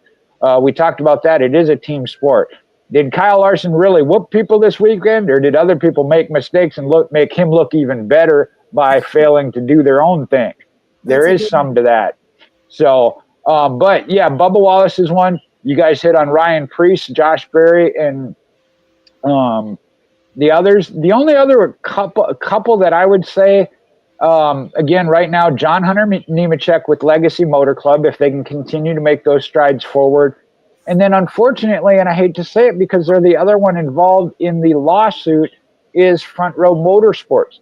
We saw what Michael McDowell was building and doing there, and I felt like they were on the verge of becoming a top 10 weekly racing team. We've seen some flashes from Zane Smith, Todd Gillen, and he is one that I have watched now, thanks to Sharon, through the K&N at that time, East and West Series. I think once he gets in that right situation with the right team, the right crew chief, whatever the right things are, it seems like there's just always that one little thing missing with that. And I think you could see some great things from Todd Gillen. And he's one of my drivers I like as a driver. Again, finding the right situation is Noah Gragson. And so far this year, again, it's just, we've seen a few flashes, but not enough consistency. And y'all hit on Ty Gibbs. I wish I had an answer there, because last year it was like, he's going to win next week. He's going to win next week. Now it's, where is he this week? Where is he this week? Yeah. So, I mean, you kind of took Ty Gibbs away from me, and you hit on Noah Gragson. Since Ty Gibbs, he's about like Austin Cindric and Cole Custer. Those are, different situations, right? It's not going to be just talent that keeps the ride. If that was the case, Austin Dillon would have gotten fired years ago, right? And Austin's a good race car driver. He's just not. He's not the best race car driver on his own team. But you did leave a couple of them that I can kind of go back to. And one of them has been a major disappointment because of the amount of eyes that we were expecting to follow. And that's SVG, Shane Van Gisbergen. First of all, 3 years ago, people couldn't even pronounce his name. So that's how quickly he rose to stardom here in the NASCAR Cup Series and the NASCAR Series. He did finish 20th this week, which is really good. Took a lot of wrecks for him to get there. But he did finish 20th. He's not getting airtime. He's not getting talked about. He was last year's phenomenon, or the year before last's phenomenon. This year, they've just found other things and other subjects to talk about. He brought Red Bull back to the Cup Series. Like, That's how significant SVG is to the NASCAR Cup culture. And so it's been a disappointment to not see him in a good position. I think that we've only been to one road course this year. That was Coda. I don't really remember what he finished there, but I can say that he probably wasn't talked about very much. So being that he's at that Trackhouse team where, we expect him to be ultra competitive, it just has not worked out. Another driver that's there at the Trackhouse team that, we're all scratching our heads about is Ross Chastain. Yeah, there's been a couple of moments where we've seen Ross put together a good race, but the direction that Trackhouse seems to be going, I just, it's very concerning. And as I said before, I don't know if this is a Chevy thing or if this is performance and Trackhouse may be spread too thin. There's a whole lot of money going out to drivers. Of course, Connor Zillich is hanging in the wing. They spent a lot of money on charters. So, I'm not sure what the holdup is over there. I expected a lot more. I expected Trackhouse to be a top 4, top 5 team within NASCAR. Are they running somewhere about 8th as a team? I think so. They're not, at the back of the cellar, that's for sure. And yeah, I do have some thoughts on Noah Gragson. This was an experiment. He's still very young in his career. He can sit back over there at front row and make some mistakes and whatnot. And I think that he'll be fine in his future. So let's jump out of that one. You hit Ty Gibbs. Chase Briscoe. Does anybody have an answer for Chase Briscoe? Was Chase Briscoe a phenomenon?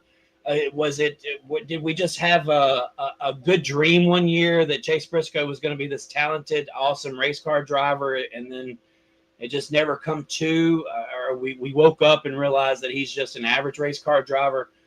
I need some answers about Chase Briscoe because, I the only place I ever see him is on a milk carton. On a milk carton? Yeah, missing persons. Okay. Got you. Okay, as far as Trackhouse racing, I do think I have an answer there. And we've talked about it, the 3-car teams. That third car takes the resources away from the other 2 cars. And I think that's what's happening at Trackhouse racing. And it's hurting all 3 teams. As far as SVG, I think it has more to do. I think the Xfinity cars probably are suited more to the type of cars that he was racing over in Australia. The next gen car is not suited to that, and that's a learning curve for him to learn that car. So resources and the Gen 7 car, I think, are hurting Trackhouse racing because Suarez and Chastain had good years last year. They were contending and racing. Another team that I wanted to bring up, though, was Legacy Motor Club. John Hunter Nemechek has been doing pretty good. Now, normally, I worried about John Hunter Nemechek anytime my driver got around him because sometimes he was a little erratic and inconsistent, and I never knew if he was going to knock out the driver. He's gotten a little bit better with that. Eric Jones has had some good races this year. Noah Gragson, he gets up there, but he's not finishing up there all the time. He's not as consistent. Front Row Motorsports. Oh, Chase Briscoe. Chase Briscoe, I think, is a better chance with Joe Gibbs Racing than he had with Stuart Haas Racing. Like we've said earlier, Stuart Haas seemed to have something systemically that wasn't working for that group as an organization. So Chase Briscoe's now with Joe Gibbs Racing. He had a good finish this last week. He has had some races where he's had some really good runs. I think the 1.5 mile tracks kind of work in his favor for the most part. I've seen him race in the ARCA Menards or what was the Can-Am Pro Series and do really well. And I like Chase Briscoe and I like what I see from him. I'm I'm trying to think, who else did you mention here? SVG, Noah Gregson. I'm looking at all my notes here. Ricky Stenhouse. Ricky Stenhouse has some good days, but he has some other not so good days. But for Hayek Racing, I think he is a stalwart for that organization. And I applaud what he's doing within that organization. So I have no complaints there about Ricky Stenhouse Jr. He's not as erratic as he once was. And I think he has that maturity that's kind of helping him at this point. But I'm going to leave it off there and go to Jay, because I can see you've got some things you want to say. Well, no, I'd say what you just said. I mean, I think that multi-car team, especially when you're adding a new third team, if you're already established, that's one thing. But when he was talking about SVG, I think that was. The other point, the only thing that I'd add to what you said there, Sharon, is there is a step, a difference and another step. And I understand SVG came into the Cup Series, got that win at Chicagoland, but the Chicago Street Course, that was kind of that perfect storm set up for him. You know, not that NASCAR did it as intentionally, but it really did. I mean, it happened. And we've seen that even with Ty Gibbs. Talk about that. He wins in his second Xfinity Series start. He runs really good at the road courses. So he was at the Daytona Roval, if you will, at that time.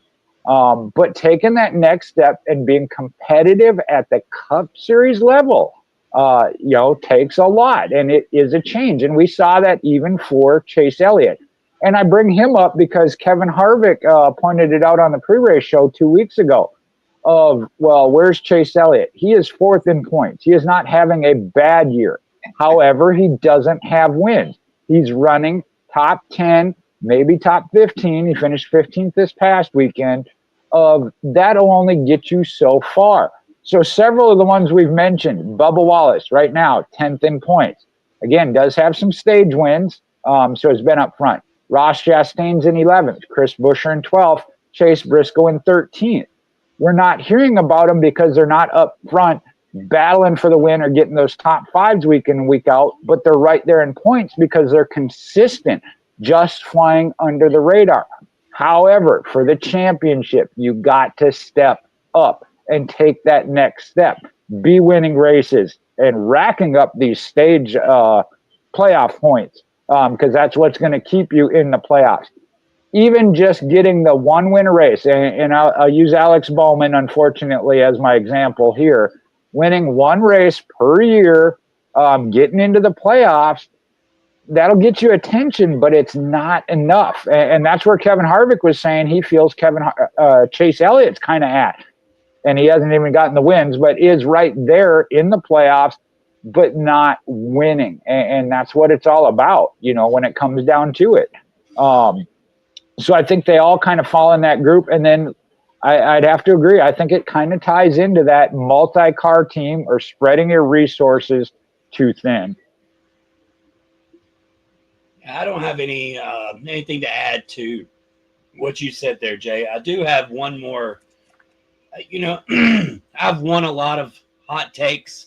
I've burned a lot and later said that was probably the stupidest thing I ever said. Where I'm going with this is I claimed 5 years ago that Eric Jones was going to be the next superstar. Oh, yeah. Racing. I did. I swear. This was before Christopher Bell. This was before Kyle Larson. I said Eric Jones is the future. That I also said William Byron was, and he's knocking on that door, and you know there's glimpses of that a lot. Eric Jones to this day has unlimited amounts of talent, and just it doesn't seem to be put in the right spot. And I'll die on the hill. I think that Eric Jones is one of the most talented race car drivers in the Cup field. He's just not in the right spot. He's just not in the right organization. He's not being catered to the way that his talents could succeed. You know, I didn't really think Paul Menard was a very good driver. I didn't think Matt DiBenedetto was that great of a driver. There's been a lot of comers and goers. There's been Casey Atwoods everywhere. Eric Jones has 2 Darlington wins. You just don't look up in that racetrack. There's talent there. He's that hidden gem. When we watched Reagan Smith and that Furniture Racing team win at Darlington, we put respect on Reagan's name. He didn't last very long, whatever. When Kurt Busch went to that Furniture Racing team and he did what he did, we said Kurt Busch found himself. Like Eric Jones, he needs that opportunity. He needs that opportunity to go somewhere and show that he is a talented race car driver. Maybe Legacy Motor Club will give him what he needs to shine. Maybe I'll just die on this hill that Eric Jones is a hell of a talented race car driver that just isn't in the right opportunity. I'll die with you. No, I'll die with you. And I wish that it's one of those kind of like Kyle Larson at Chip Ganassi. You see that they're capable. It's just the team, or again, the crew chief, whatever it is, that final clicking factor, not there. If you were to put him in, and I don't think he ever got his due diligence with Toyota. By the time they were ready to move him into the Joe Gibbs Racing umbrella, Martin Truex went over there, got that spot, and then Christopher Bell came along, and they went with the next big thing. And yeah, he kind of got pushed to the side, unfortunately. I'm hoping that with Legacy Motor Club, they seem to now be getting their footing with Toyota when they switched over to Toyota and building on that. I'm hoping, because John Hunter Nemechek to me falls in that same category. We saw him come up with Front Row, and again, Front Row was at the beginning end of their building, but John Hunter Nemechek got moved on. I'm not going to go into why or why I think, but went back to the truck, started winning again, came back through the Xfinity, was winning, come back to the Cup. Again, the Cup Series is the top level for a reason, and it is not the same car. So I hope to see here in the second half of the season. But scary thought, since we've been tying this all in together, Legacy is fighting a lawsuit trying to get the charter for a third team. So what they're building now may be lost if they do that third team. Honestly, I think that, I don't think anybody wants to say it out loud. There's not been any connected rumors to that team other than Corey Haim. I'm not sure if maybe they're plotting a half season with Jimmy Johnson and a half season with Corey Haim, or if Jimmy Johnson's going to fill the seat for the time being until Corey Haim's ready. Those are all something, I guess that could go anywhere. But I think we're going to see what happened, unfortunately, with Eric Jones. I think Corey Haim goes to 2311 and Riley Herbst goes over to Legacy Motor Club, keeping them all within Toyota and the Joe Gibbs umbrella alliances. But I think Corey Haim goes to 2311 in that, or Bubba Wallace. There's been talk about it being Bubba Wallace. Yeah, but I think there's a driver shuffle there within Toyota, not just a team. It's within the Toyota manufacturer. I think there's a chess master there at work that you're going to see some of that. Like I said, kind of like we saw with Furniture Road, Joe Gibbs Racing, and then I'm trying to think who the other Toyota. I think at that time was when Richard Petty Motorsports was a Toyota for a few years, and that's where Jones went. Levine was where Christopher. There we go.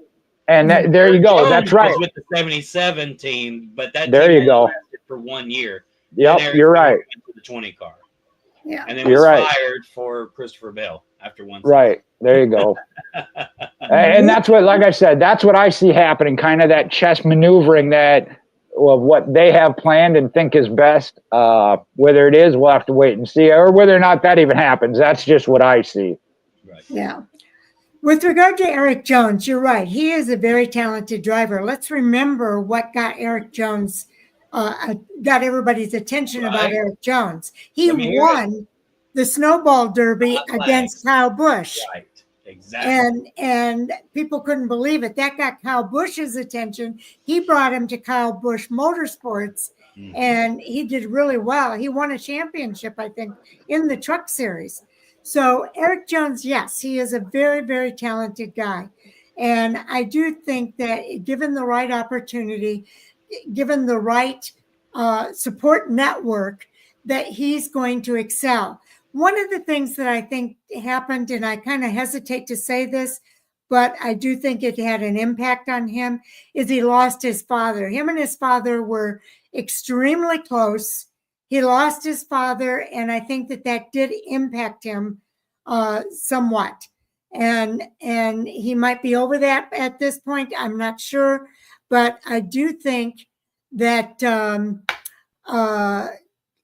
he is a very, very talented driver. He's just not, and I think he's shown some signs this year. That's why I said I think he's on the upswing.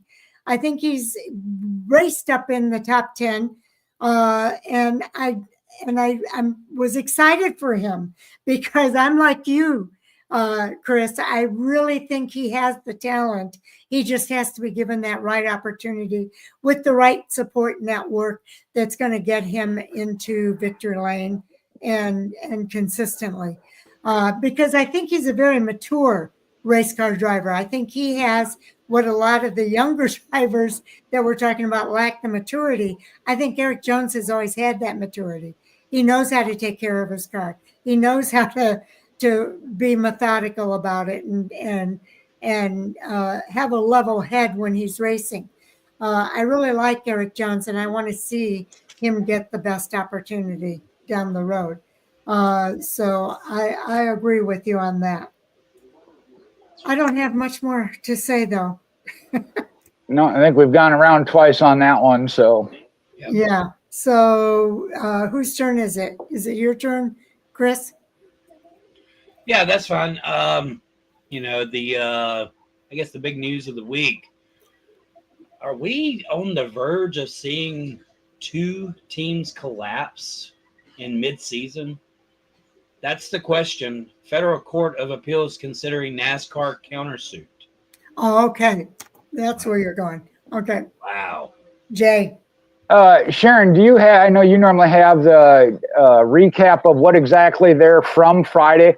I know they had a hearing, and it was that the injunction that the fact that this year, the initial hearing, a judge ruled that the 2311 and Front Row Motorsports could run as chartered teams, even though they were suing and refused to sign the charter. What I took from that was this judge on the countersuit and appeal of it by NASCAR essentially said what I said. Hey, how are you asking to have your cake and eat it too? You don't want to sign the charter. You don't think they're right, but yet you want to run as them because that's necessary for you to survive. The judge questioned that, and I was like, thank you. Man, I don't know who the judge is, but I was applauding, like, thank you. I don't understand how that got approved in the first place. And before I get too fired up on that, the second part of it was the judge said that, hey, this seems to be like something that could really easily be handled in mediation. And both sides said, oh, we're open to that, but yet they're not doing it. And that's what frustrates me. Of why can't y'all sit down and work it out? Because this is more than it has to be. And it could ultimately, Chris, you're saying destroy two teams. It could destroy the charter system, which in one aspect I'm in favor of. Yeah, I've never been a fan of it. I understand their intent. And there again, it looked good on paper. It sounds good. Some application things with it have gone awry, and it's become, in my opinion, a disaster. Of that, and costly. You're talking about what worth 3 to 5 million charters going for now 40. You mentioned that Hendrick Motorsports, their charters, first off, would be worth more than 40 million apiece, but they didn't even get that or pay that because they were part of the original charter teams. If they were to sell one of them off, again, the money earned in points or benefits of it go based on where that charter is. So yeah, for Hendrick Motorsports to sell one of their charters, if I say this no-name team sells one of theirs and gets 40 million, Hendrick's going to get more than that because theirs has more value because it's been built up for so many years. But we'll have to wait and see. Personally, I would like to see this get settled, all of it be done and put away. And I really think at this point, in my opinion, 23-11 is asking for too much. The other teams all said, hey, we got a little of what we wanted. We didn't get everything we wanted. NASCAR gave a lot, in my opinion, from my side of it, gave more than what they got, and eventually just said, hey, we've reached our limit. We are the sanctioning body. Somebody has to be in charge. That's us. It's time to sign it or not. And they chose not to. They made that choice, but then want to get paid for having made that decision. And Sharon, you know you're going to have to cut me off. I'm going to go to Chris or somebody else. I don't care. I'm going to get fired up. I'm going to go next. Okay. Sharon's going to get fired up. Yeah, I am going to get fired up because we've said this from the very beginning that this whole lawsuit makes no sense. NASCAR negotiated for 2 years, and they had every chance to make their wishes known and negotiate with NASCAR. If you know anything about negotiations, there's give and take. You get some of what you want, you don't get some of what you want. Nobody gets everything they want. There's compromise that takes place. And that's where I think 2311 and Front Row Motorsports are not understanding that they have to give a little in order to move forward. 23 and Front Row get heavy pushback from the 4th District Court of Appeals panel over the district judge's decision to grant the charter status for the 25 season. So this judge is questioning the other judge's decision to grant that injunction. He says it never should have happened because of the get your cake and eat it too factor there. They don't want to sign the contract, but they want to get the benefits of the charter. And that's just not right. We questioned it ourselves when it came through. We thought that didn't make sense. And it doesn't make sense. And this judge is confirming that it doesn't make sense. He's asked them to sit down and negotiate. Well, they negotiated and go through mediation. Sounds like a good idea. But again, 2311 and NASCAR negotiated for 2 years and couldn't come to an agreement that satisfied 2311. 2311, Michael Jordan's now saying they could leave mid-season if they lose this battle. And I've thought from the very beginning that they're going to lose this battle because they don't have any basis. And this judge is saying the same thing. They don't have any basis for the lawsuit. They were given a chance to negotiate, and they didn't get everything they wanted. They still didn't want to sign the charter, and now they want the benefits of the charter. You know what that does? It takes away from the 13 teams that did sign the charter, because they're supposed to be getting that money that 2311 and Front Row Motorsports is now taking as a result of that injunction that was incorrectly granted.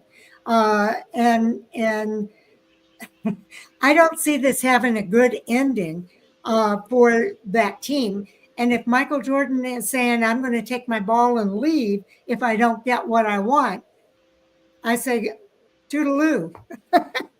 Because I don't think that what he did and what they are asking for is a healthy thing for this sport. And I see this, if they don't leave, if they continue to push back on NASCAR and say we want lifetime charters, and NASCAR said that's a no starter, that's not going to happen. And for good reason, it should not happen. Then I think that they need to go and play ball somewhere else, because it's not healthy for the sport for us to be battling back and forth between these teams and NASCAR. It's not healthy for the sport to offer lifetime charters. That should be a non-starter.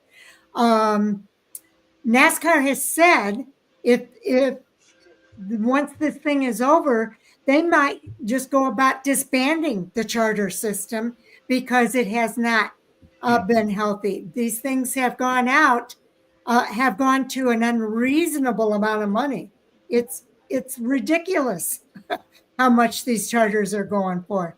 So I don't know, but they've got to come up with a different plan because this is not a good thing. It's not a good look for our sport. It's not a good look for the teams. It's not a good look for NASCAR. But I will say, whenever I looked over all of these legal documents and everything, it does seem to me that NASCAR has made a much better argument for their case than what the lawyers for 2311 and Front Row Motorsports are making on their side. And I think there's a reason for that. I don't think they have a good case. So, Chris, it's your turn. I was going to say, who's going to explode first, me or Chris? Go ahead, Chris. I'll wait. What's every lawsuit about? Disagreement. Money. Yeah, money. It's about money. This is about money. This is about survival of teams in the sport that's not named Hendrick and Penske, B2B brands, right? How can anybody come into NASCAR and compete with the B2B brands with the type of revenue that is earned in NASCAR? You can't. What Curtis Polk and Michael Jordan, who's dealt with some finances and major clubs, I think Jordan does own like part of well, he's even if he doesn't, there's athletes that own soccer clubs and stuff like that. They understand how typically these organizations work and how major sporting brands share revenue. Obviously, they didn't think they were getting a big enough piece of the pie. Then it's turned into an antitrust issue, which NASCAR says, you're going to sign this document which says that no matter what we do, you can't sue us. Well, what's the first thing you do when you say, wait a minute, you're taking away my ability to protect my company and to earn better wages and to be a profitable company? Because the one thing that I think everybody forgets, and this is even in dirt racing, is in order to have a racetrack, you got to be a business. You got to make money. And everybody gets mad when somebody has a big race and makes a bunch of money. Well, that's not fair. He made such amount of money. Yeah, well, he had to pull money out of his back pocket for 10 races out of the year to pay the purse. Heck yeah, that one race finally paid off to get him out of the hole that he's in. And that's the way, Hendrick will admit, Jeff Gordon's admitted recently, they haven't turned a profit in 10 years. But they don't have to turn a profit in 10 years. There's many other outlets using B2B that Hendrick has used to make money outside of his cup teams. His cup team is basically his advertisement for his business. The same way with Penske. Penske has oil companies on his car because that's who in his humongous shops all around the United States where they're Penske trucks, that's the oil that they use for those trucks. It's a B2B brand. No lifetime charters, right? So I'm supposed to invest $40 million, right? Which I remember a guy by the name of Ron Devine. Y'all remember him? Mm-hmm. Yeah. He said, man, $33 million, I could pay it. Just give me a year or two, and these charters are going to be worth more than you'll ever know, and it'll pay my debt. Judge, please, just give me an injunction. Didn't happen. But the charters are worth $40 million a year, right? So no lifetime charters. I'm supposed to invest. I'm supposed to write a check for 3 charters for $120 million. And you're telling me that at any point in time, you can take that away from me? And I'm supposed to be cool with it? Come on, guys. NASCAR threatens to kill the charter, right? So NASCAR is saying, just like Michael Jordan says, I'm going to take my ball and go home. Well, guess what NASCAR says? If 2311 wins the lawsuit, we're going to take our ball and go home, right? They're both saying the same thing. Yes, they are. They said they're going to kill the charter system if they win. So it's It's not the same thing for the 2311. Oh, yes, it is. Yes, it is. If you win this lawsuit, we'll just throw it all away and make it not even matter anyway. It looks like NASCAR is going to win regardless. Because if 2311 wins, then their $40 million that they paid for a charter, gone. The other money, the $45 million lawsuit that's going on between Rick Ware Racing and Legacy Motor Club, gone. How about the money that Trackstar paid? I mean, Trackhouse paid to get theirs, gone. So NASCAR is going to come in and mess it up for everybody. So that's like taking a Monopoly game and throwing the board on the floor. You're telling me that's not taking your ball and going home? Get out of here, Jay. Okay, you stirred it all up. You done stirred it all up. No, I mean, I can argue that NASCAR didn't say, hey, if you don't sign this, we're not going to let you race. That would be taking their ball and going home. If you don't sign this, you can't even run as an open team. We're just not going to let you race. That's a monopoly. Right. If I want to hire you and I say, Chris, you want to come work for me, these are the rules for you to work for me.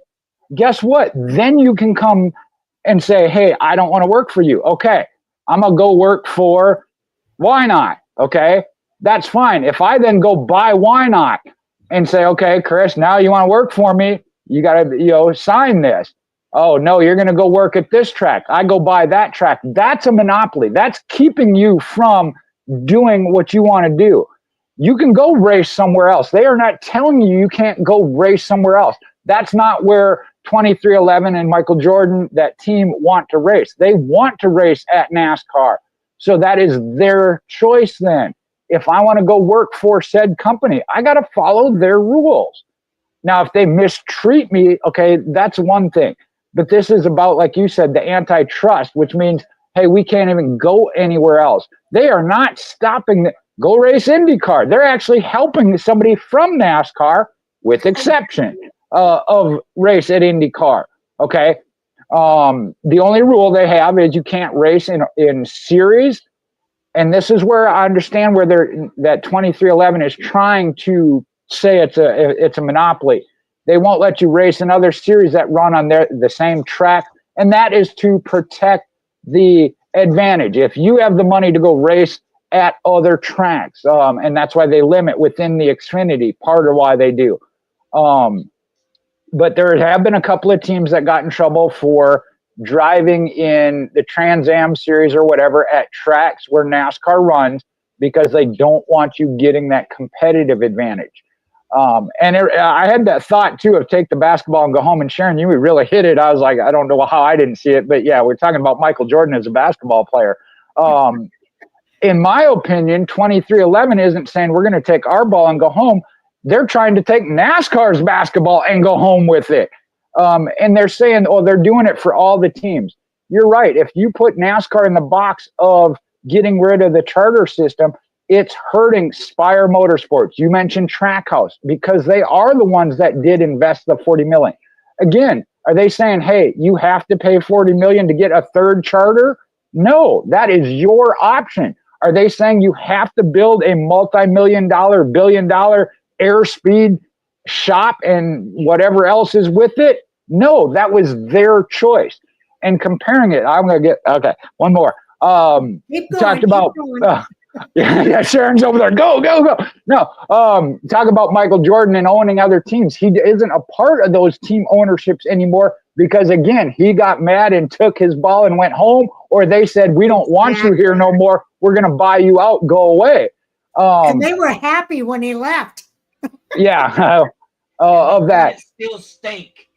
Exactly. I mean, it wasn't, yeah, they didn't accomplish anything anyway, but I'm not going to go into that. The last thing I wanted to say with that is, again, of you're wanting to race at NASCAR, and they gave that charter system to begin with. Go back, 2016, I think was the year that came about. That was because they wanted to help the teams of that. So they said, okay, we will make an agreement. That was their compromise to begin with. Prior to that, there wasn't a charter. You raced your way in. I know they had the top 35 in points, and they tried to give to the teams that were there on a weekly basis or running well. They have, from that aspect, worked with them. But that charter system to begin with was a huge compromise on NASCAR's position. And there was one last thing. You can't compare it to other sports, and we'll use the NBA since that's where Jordan came from. From that, these teams can, for the stadium rights, sell rights or whatever, but as a whole, their source of income is the league. In NASCAR, when Denny Hamlin, and I know this is Joe Gibbs, but it is Denny Hamlin, went out and signed Progressive, that's money they get that NASCAR doesn't get. Does NASCAR say, hey, you signed a new sponsor in Progressive, give us a percentage of that? No, but yet they want to say, hey, you got a TV rights deal for the league. We want a bigger portion, not just a portion, because we're already getting that. And NASCAR gave them a bigger. I'm going to turn it over to you, Sharon. Yeah, I'm like, No, I love where you're going. I know you. I know we're on the same page. I'm just afraid I'm going to say some things you're going to go like, I'm going to have to edit that out and reprimand MJ. I mean, I'm building my notes, man. I mean, okay, keep building them because why did NASCAR charters come into existence? Because the teams wanted them.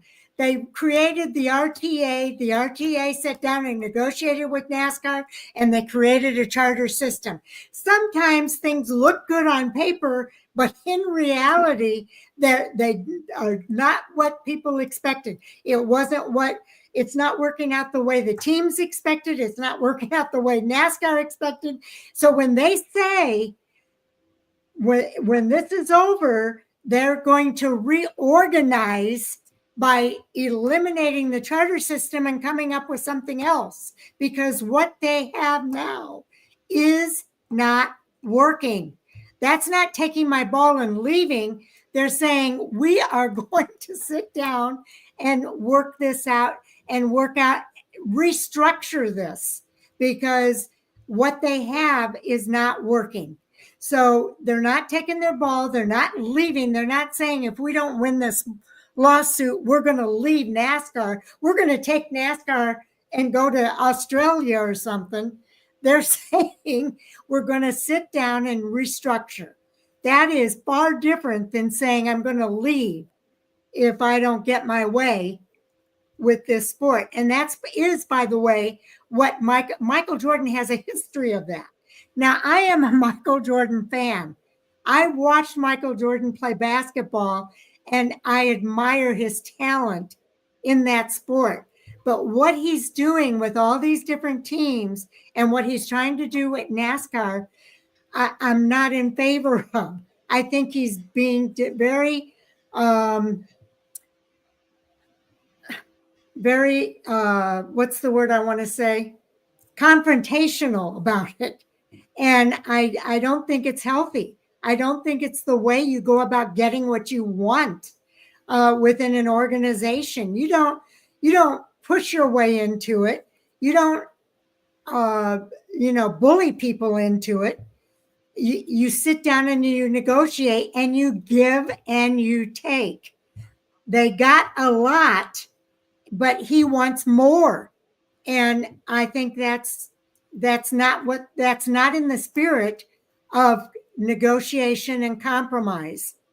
And I think he's realizing that the courts are agreeing with him that you can't have your cake and eat it too.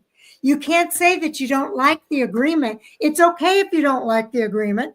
You don't sign it, and then you go by what the rules are with not signing it. You can't have your cake and eat it too. That's the bottom line of it. And the courts are agreeing with that.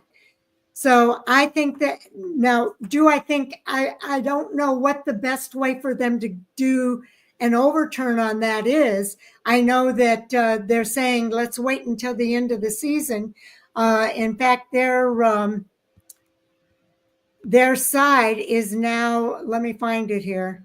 Jeffrey Kessler, attorney for Front Row Motorsports in 2311 Racing, scrambled to convince the panel not to reverse or vacate the injunction. It will cause havoc to overturn this injunction in the middle of the season. And that's, I think, part of the reason why Jordan has said what he said. they know that if they do this in the middle of the season, they've already been given a big part of the pie that was supposed to go to the 13 other teams. And if they overturn that, that means that they're going to have to pay back what they've been given, that they should not have been given. So I understand why he wouldn't be happy with that. But the first judge that granted that injunction, there should be something said about that guy, and because he gave a judgment that was an incorrect judgment, and now 2311 and Front Row Motorsports are going to have to pay the price for it. They should have put that money aside. I forget who said this. I think it might have been Bob Papras. But don't quote me on that. Somebody said what they should have done is taken that money and set it aside in an escrow account. And NASCAR asked for that and didn't get that approved. And 2311 should have given on that. What should have happened. Exactly. They should have put that money in an escrow account to be held until the lawsuit was over, and then decide where that money goes. And that's what should have happened. And again, it didn't happen because of that ruling that was an incorrect ruling. So I do think that's why these guys are scrambling now, because they know that they're going to have to pay that money back. They got it erroneously. So I do think this is creating a lot of havoc. I do agree with that part of it. And I don't think it started with that judge that is ruling now and considering what should happen next. I think that judge is absolutely correct in his assessment, and I think that they're sensing now that this is not going to go their way. So I think that's why he's saying what he's saying, and I'm talking about Michael Jordan. So, Chris, I guess we're back to you.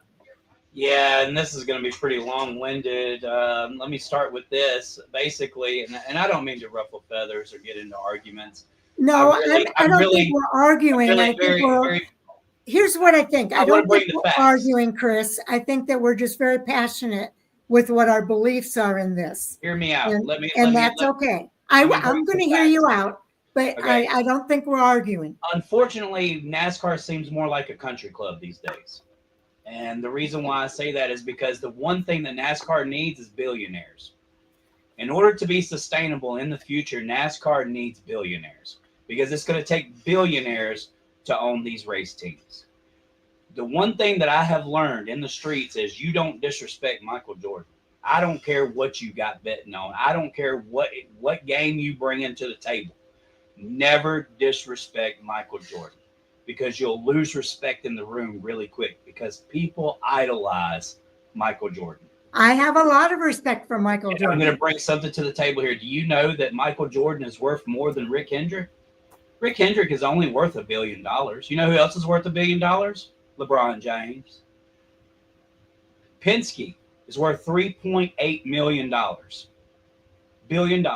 $3.8 billion. That's his entire empire. And we know how much Penske owns. You know how much Michael Jordan's net worth is? Doesn't matter. Doesn't matter. I don't care how much $1 billion is what he brings to the table. If his ball don't count, tell me where your Steve Ballmers are. Tell me where your Daniel Gilbert is. Tell me where your David Tepper is. Those owners, they're owners of franchises. Doesn't matter. But they are also owners of very well-established businesses. NASCAR is a country club. They don't want your money. They want to control you. They want you to dump a bunch of money into a hobby and then leave with some spare parts sitting in your garage floor. That's the way that NASCAR has worked for 70 years. Look at Richard Petty.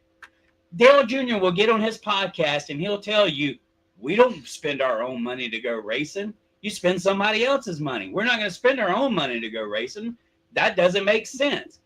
And he'll tell you that Junior Motorsports doesn't make a profit. Wait a minute. You got to have billionaires if you're going to have an organization.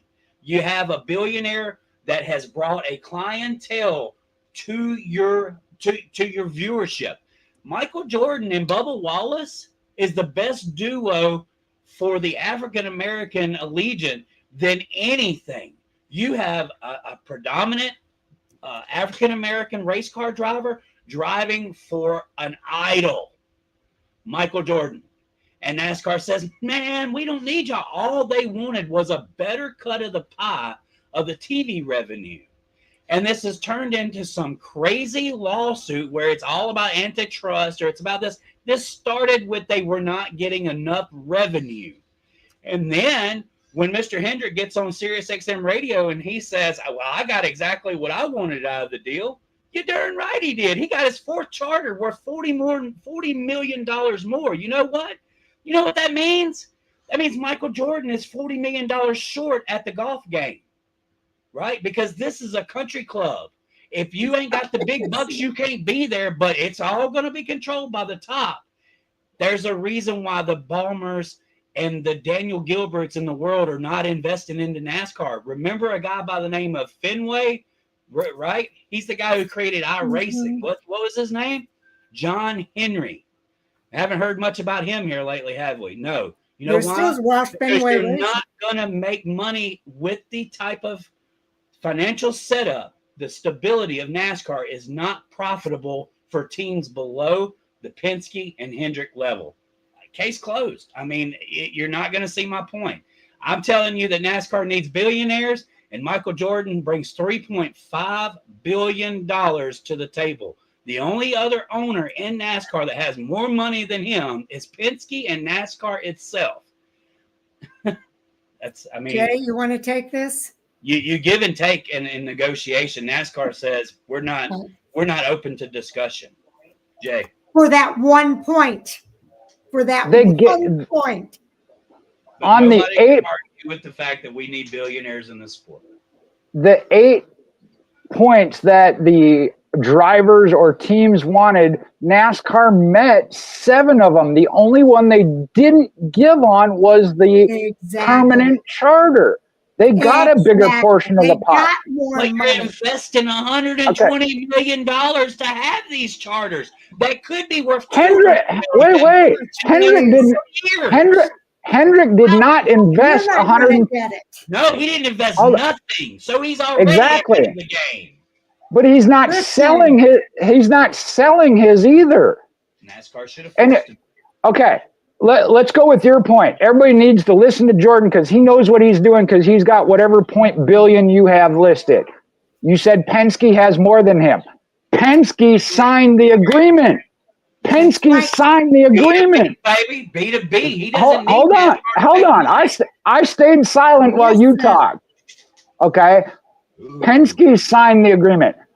If he doesn't like what's going on, you got whatever $3 billion.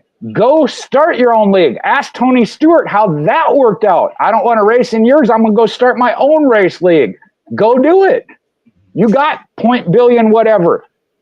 How'd that work out?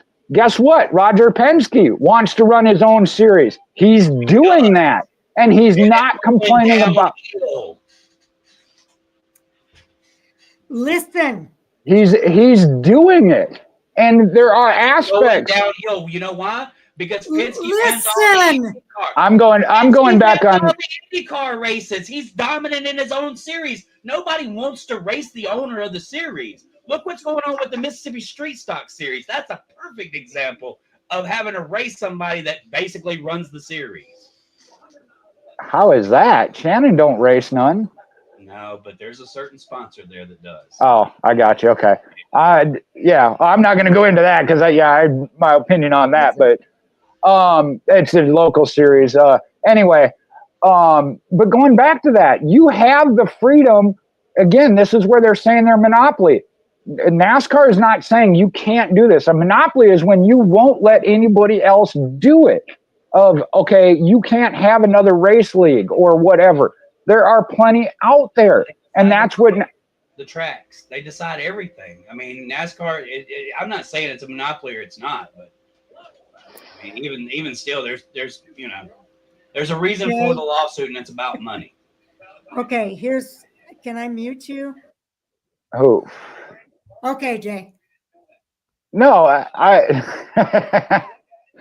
again, there is that option, and Sharon said it of you're talking about it being a country club. Okay, then again, you have to agree to their rules to be a part of that. And if you don't want to, go start your own.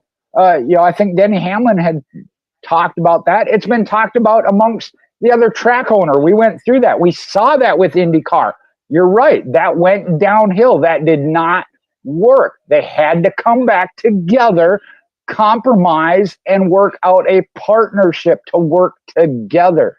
And that is what, in my opinion, I got an idea. How about you let the fastest 40 cars race each and every week? I mean, have we really tried that? Let's just try that one time and see what happens. And again, you can't compare it to another league that this money income is all from the league. If that's the case, I understand. You are more than free to go out and get your own sponsors. And that's what your job is then. If you don't want to spend your own money, go get some sponsors that will pay you to advertise for them by driving. That is part of racing. And there again, NASCAR has actually helped some teams obtain sponsors of trying to help all the teams be a little more competitive. And Hendrick has chosen. No other sponsor wanted to be attached to Kyle Larson following his situation. Even Tony Stewart said that. We'd like to hire him. We just can't get a sponsor to connect with him. Hendrick said, okay, I'll take that chance. I'll use that platform to advertise my company. That was his choice. That's what it's all about. It is a choice. You don't have to run in NASCAR. I don't see that. Again, it goes back to, I feel it's not even just taking my ball and going home. I'm going to try and take your ball and go home and not let you play ball either. Exactly. Okay, Chris, you got the mic. Divorce court. Divorce court. Yeah. It's always in the papers, a bunch of junk that just really has nothing to do with the fact that you just want out of the situation. So are you saying that Michael Jordan wants out? No, I think both parties, what we're hearing from the media is junk, and the actual, what the lawsuit is about is really practically nothing about what's being reported out in the news. You have in any situation in divorce court where there's a whole lot of accusations on a little bitty list that are a surprise to you just as well as anybody. So the fact of it is these two could not come together for 9 months of negotiation. 2 years. 9 months of severe negotiation, right? Where NASCAR was negotiating with other people because basically the RTA was falling apart, right? We can agree there was 9 months of, togetherness where they were all trying to figure out what to do. It didn't come about. So then when you refuse to sign a document, you're forced to go to court with something that says, hey, these are the things that I'm upset about. And this is the injunctions that I look for. When your wife takes your kids and she has to give a reason why she's the more intelligent one or more capable person to take care of your kids, right? It's a slander to somebody there, right? I'm not good enough to take care of my kids, right?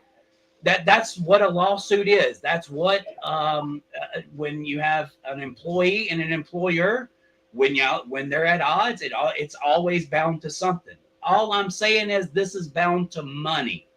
Money is the issue. And we've been taking this ride that it's about this or it's about that. It's not, y'all. It's about money. And it's about the sustainability of car owners. And Michael Jordan thought that he could win on something. And he brought Curtis Polk in. And they brought in this lawyer that has sued all these other organizations, these, college football, the NIL deal, free agency and NFL. They used that lawyer thinking that if they create a good enough case, they'll win and they'll get something back in return that they weren't going to get sitting at that negotiating table. The RTA collapsed and it didn't do its job. And 2 organizations said, we still don't think that this is fair. I don't know where in the world we as Americans are taking up for NASCAR, which is the big bad bully. Like, you know, we're taking up for a $200 billion organization over the people who actually make the entertainment possible. Without these owners, the entertainment factor will falter. We will not be the greatest racing in America. IndyCar will surpass us. Formula One will surpass us because we don't have the sustainability of rich billionaire owners to carry the sport into the next generation. The day and age of Bud Moore and Junior Johnson and June Dunleavy, they're gone. Gone. There's no trace of them at all. All Jordan wants to know is, if I spend $200 million on this little piece of paper, I want to make sure I own that piece of paper until I'm ready to sell it. That's not being offered. And NASCAR says, we'll blow it away even if you win. There you go. That's my point. I'm not mad at nobody. I think that y'all have great points. But I'm stuck on the one thing that a lawsuit is about. It's about money. Okay, let's say it's about the money. According to the court documents, okay, have you read the court documents? I've been following this story for a year. Have you read, because you were just made a comment that the media may be misrepresenting. Have you read the court documents? I've read some of them, most of them. Okay. I've read whatever Bob Pockris puts out at the end of each of these hearings. Okay. How about that? Jay, have we read the court documents? Yes. Yes, we have read the court documents. Not what Bob Pockris said, not what Jeff Gluck said, I read the court documents. Okay. Yeah, the little piece of paper that our news organizations put out. Yes, I've read No. The court documents. Yes. Okay. So okay, let me just finish. I've read the court documents, and Jay is absolutely correct. In those court documents, they concede that NASCAR gave them 7 of the 8 points. There was one point that they did not agree on. That one point was lifetime charter. Okay? That one point was the lifetime charter. That means that they got more money. They got, what was it, Jay? 49% of the media right agreements? Yeah, it came up to close to 50. I don't remember the exact, but it was down at like 22, and they got up to 50, so almost double what they had. Almost double of what they had. NASCAR gave them almost half of the media rights deal. Okay? So they got money. The lifetime charter, let me explain why the lifetime charter is not a good idea. NASCAR has been evolving since 1948. I remember the days when Bill France Sr. and Bill France Jr. were running this sport, and it was my way or the highway. People were called to the red truck. Remember the red truck days? When people were called to the red truck, and France told them, you need us a whole lot more than we need you. If you don't like the way we're doing things, go somewhere else. And that's the way it was. You remember those days. Well, NASCAR evolved to a different place. Okay? NASCAR started listening to the fans. They started listening to the drivers. They listened to the team owners. They listened to the track owners. NASCAR put their ear out there and they started listening. They wanted the RTA to negotiate for them. They allowed the RTA to form, and the RTA broke down. Part of the reason why the RTA broke down is because they forgot one of the rules of negotiation: compromise. NASCAR did say that this sport is evolving continuously. What it was in 1948 is not the way it is now. The way it's going to be in 2050 is not the way it is now. To say that you can have a lifetime charter when this sport is continually evolving without the rights to negotiate along the way is not a good idea, because this sport is not going to be the same as it was. Look at how much it's changed from 1948. It's changed a lot. You cannot expect NASCAR to hold on and say that we're not going to negotiate with you for a lifetime. That's not going to happen. And they have every right to say that a lifetime charter is non-negotiable. We'll negotiate with you on all of these other things, but we are not going to negotiate with you here. We're giving you twice as much money as you've gotten previously with the media rights deal. Twice as much. So they have every right to say this part is non-negotiable. It is about compromise, though. If you get 7 of your points were negotiated and they came to an agreement, and one of them is what you're going to bank your position on, it's not going to fly in the courts. And that's being proven out. It's because NASCAR has the right to say that. It's their game. It's their ball game. So NASCAR's done everything they can to reach out and listen and to negotiate with teams. And they've given in, but there is one thing that they're not going to give in on.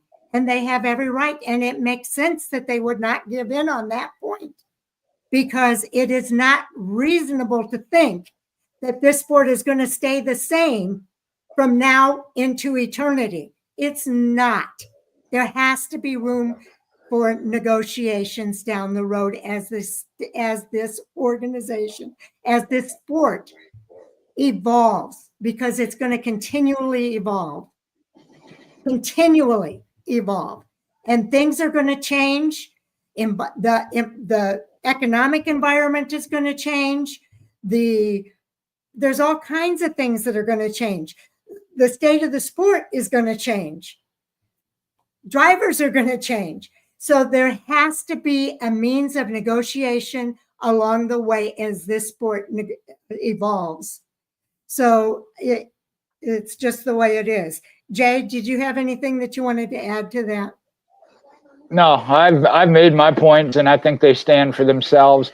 Talking about even in any sport or anything, I think Jeff Gordon is the only one, and Rick Hendrick had showed justified in that, to give Jeff Gordon a lifetime contract as part of the organization. I mean, if the TV rights deal were a lifetime contract, then maybe, but it's not. It's a 7-year deal, and that's what NASCAR paired up with. That's where their income is coming from, or mass majority of it.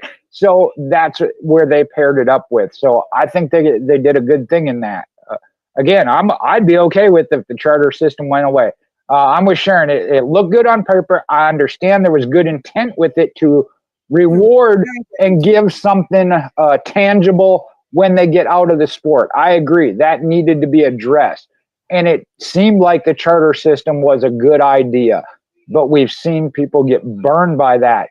And if this goes awry, there are teams. Spire Motorsports, you mentioned it, would get burned by it because they invested $40 million. Teams like Hendrick were given their charter. They didn't spend a dime to get that. but then teams like Spire spent $40 million and could end up not even being able to recoup any of that. But they knew that, and they made that choice. They knew that was an option. Dale Jr. has said, I am not going to get involved at the Cup level for that price. I'm not going to invest that. I'm not going to spend that. It's not a good decision. But he didn't then sue NASCAR because of it. And this is Dale Jr., who is the idol when it comes to NASCAR, not just basketball or shoes or whatever. He is NASCAR's idol, or one of them.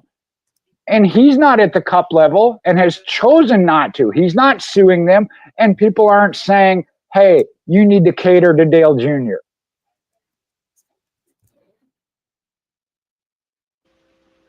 Chris? Dale Jr. is worth $328 million. Chump change. Steve Ballmer's worth $121.3 billion. He doesn't own the Clippers because he likes basketball. He owns the Clippers because it will give him a return.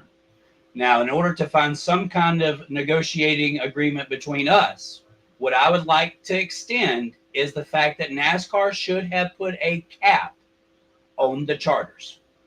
In other words, allow the charters to get some kind of net worth, but not allow it to continue to grow outside of the market that it was specifically allotted to. So where we have teams now spending $40 to possibly $75 million for that simple piece of paper, even NASCAR says this doesn't make any sense. That's where we're at. Charters don't make any sense. And there's already a lot of teams that have spent a whole lot of driver contract money on buying one of these charters before they even start a team. You have to have $40 million from the door. Crazy. Before you even bring in your first sponsor or driver. And you're telling me that you don't need Daniel Gilbert in your sport? You don't need a Steve Ballmer? You don't need some of the richest French Stan Kroenke in order to carry NASCAR to the next level? Tell me where these billionaire owners are going to come from. If you spit in the face of Michael Jordan and this lifetime idea of charters, you're not gonna bring in other owners that are billionaires. I'm sorry. Who's spitting in the face of Michael Jordan? And I'm telling you, man. Don't you think it's the other way around? No. Don't you think Michael Jordan is spitting in the face of NASCAR? No, because Michael Jordan is the true recognition of somebody who made a lot of money and can elevate a sport just by being an owner in it. And I know that people say that he shouldn't get a pass for that. I'm not asking for a pass. The argument is, if that's the one thing that's holding up is the lifetime charter system, the reason why NASCAR can't offer that lifetime charter system is because then a team can request a certain amount of revenue to keep a team sustainable. And NASCAR knows without a good TV contract, none of this is sustainable. And all I'm saying is when you fight new money, you're not going to bring in the guys with the actual pocketbooks to carry the sport into the next oblivion. I don't think anybody's fighting new money. I think they're fighting something entirely different. We can agree that there should be a cap on the charter system, or just we should agree there should be a reorganization of the charter system. Right. I want to see an Arthur Blank come into our sport. I want to see, but these guys are only in the sports that they're in because they know that they're going to get a return. Until then, we're going to have the Jimmy Johnsons and the Dale Juniors and all trying to keep the sport alive that don't really have the amount of money that it takes to run billionaire sports franchises. Look at what Jerry Jones paid for the Dallas Cowboys when he bought them in 1989. What was it, Jay?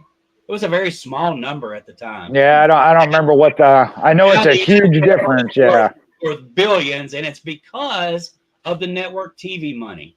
If you have billionaires that are buying into race teams, you're going to have that much more ability to advertise, that much more of B2B brands. Well, I don't think Michael Jordan is the only guy with money. I think that there's other people with money that might consider it. And you got Dale Earnhardt Jr. worth With money. $325 million. That's chump change to somebody worth $3.5 billion. But okay, money don't make right. You know, I mean, I feel like that's what you're trying to say. We have to. What y'all are missing is the lifetime charters guarantee these owners the chance to sell something that's worth something later on, because there's not a franchise in the American sports world that is sold for less money than what they originally paid for. American sports is one of the money-making businesses. NASCAR, you don't make money, you lose money. Okay, and without that lifetime charter, without that lifetime franchise, now hold on. Guarantee that you're going to be able to sell your company 10 years down the road for a profit. You'll leave the sport just like Junior Johnson did, just like Bud Moore. You'll be broke. And that's not sustainable for a major sports outlet. I know you guys are not going to see my point. I'm sorry. Because it doesn't make sense. No, hold on though. You're saying that these teams don't. Levine did. Rick Ware did. It doesn't have to be a lifetime contract in order for it to be profitable. All you got to do is get more than what you paid for it. Now, is Spire Motorsports, if they were to decide to get out tomorrow? No, because in my opinion, they chose to pay too much for it. And that's a mistake on their part. I think Spire Motorsports made a mistake by saying, okay, we'll pay you $40 million. That was their choice. NASCAR didn't say, hey, you have to. That's the supply and demand. And I understand the concept of put a cap limit on it.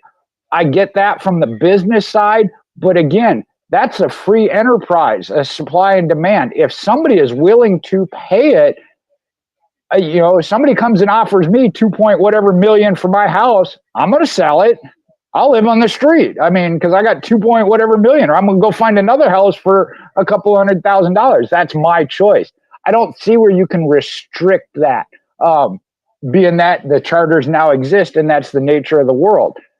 Again, I go back to, you keep saying Michael Jordan has $3.2 billion. Well, quit trying to fight your way into NASCAR, then go start your own race league, and you run it the way you want. Get Tony Stewart to partner with you. I mean, and I like Tony. I like the SRX, but it did not work. I mean, that's point blank. It did not work. I got nothing else. Well, and here's the thing. You said it, Jay. Just because you have money doesn't mean that you're right. And I think that Michael Jordan loves racing. I know he does. He grew up watching racing. But I think that NASCAR is doing everything they can to try to make this thing work. For the first time, they're really listening to people, and they are really trying to negotiate with people and make things happen. And, when the courts are saying that you don't have an antitrust case, you got to ask yourself what's going on here. Lifetime charters, it was non-negotiable. And you're right. We need people to bring money into this sport. There are people, in fact, I was looking for it. There are people, I read it on Twitter today. There's another sports figure that wants to come into NASCAR, is looking at NASCAR as a possibility. Sorry, I'm not on mute, my bad. Oh, that's okay. So maybe it's not Michael Jordan. Maybe it's somebody else who decides to want to come in. Maybe it's somebody who has a love of racing that wants to, I don't think we're going to not have people want to come into NASCAR. And maybe not everybody can do it, but that's why it's the premier level of the sport that it is. Not everybody can do it.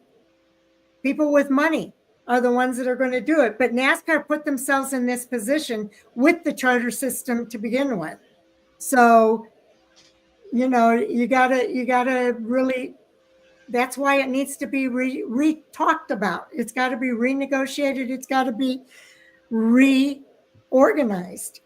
So we are now at the 2.5 hour mark. Okay.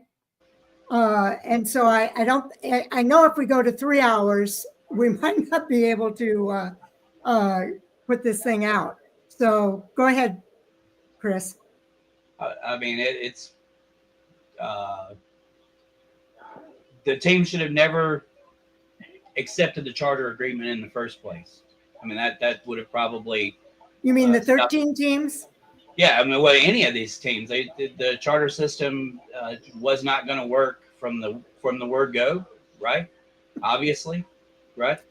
Hendrick Motorsports said we didn't get everything we wanted, but it's the best we've ever had. Right.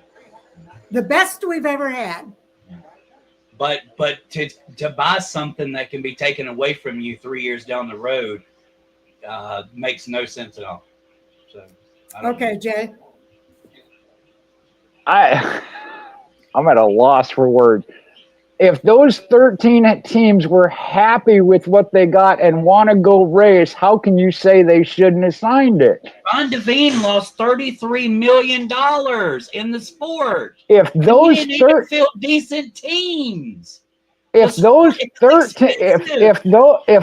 13 teams were happy with what they were getting and willing to sign, how can you say they shouldn't for the benefit of the two that weren't?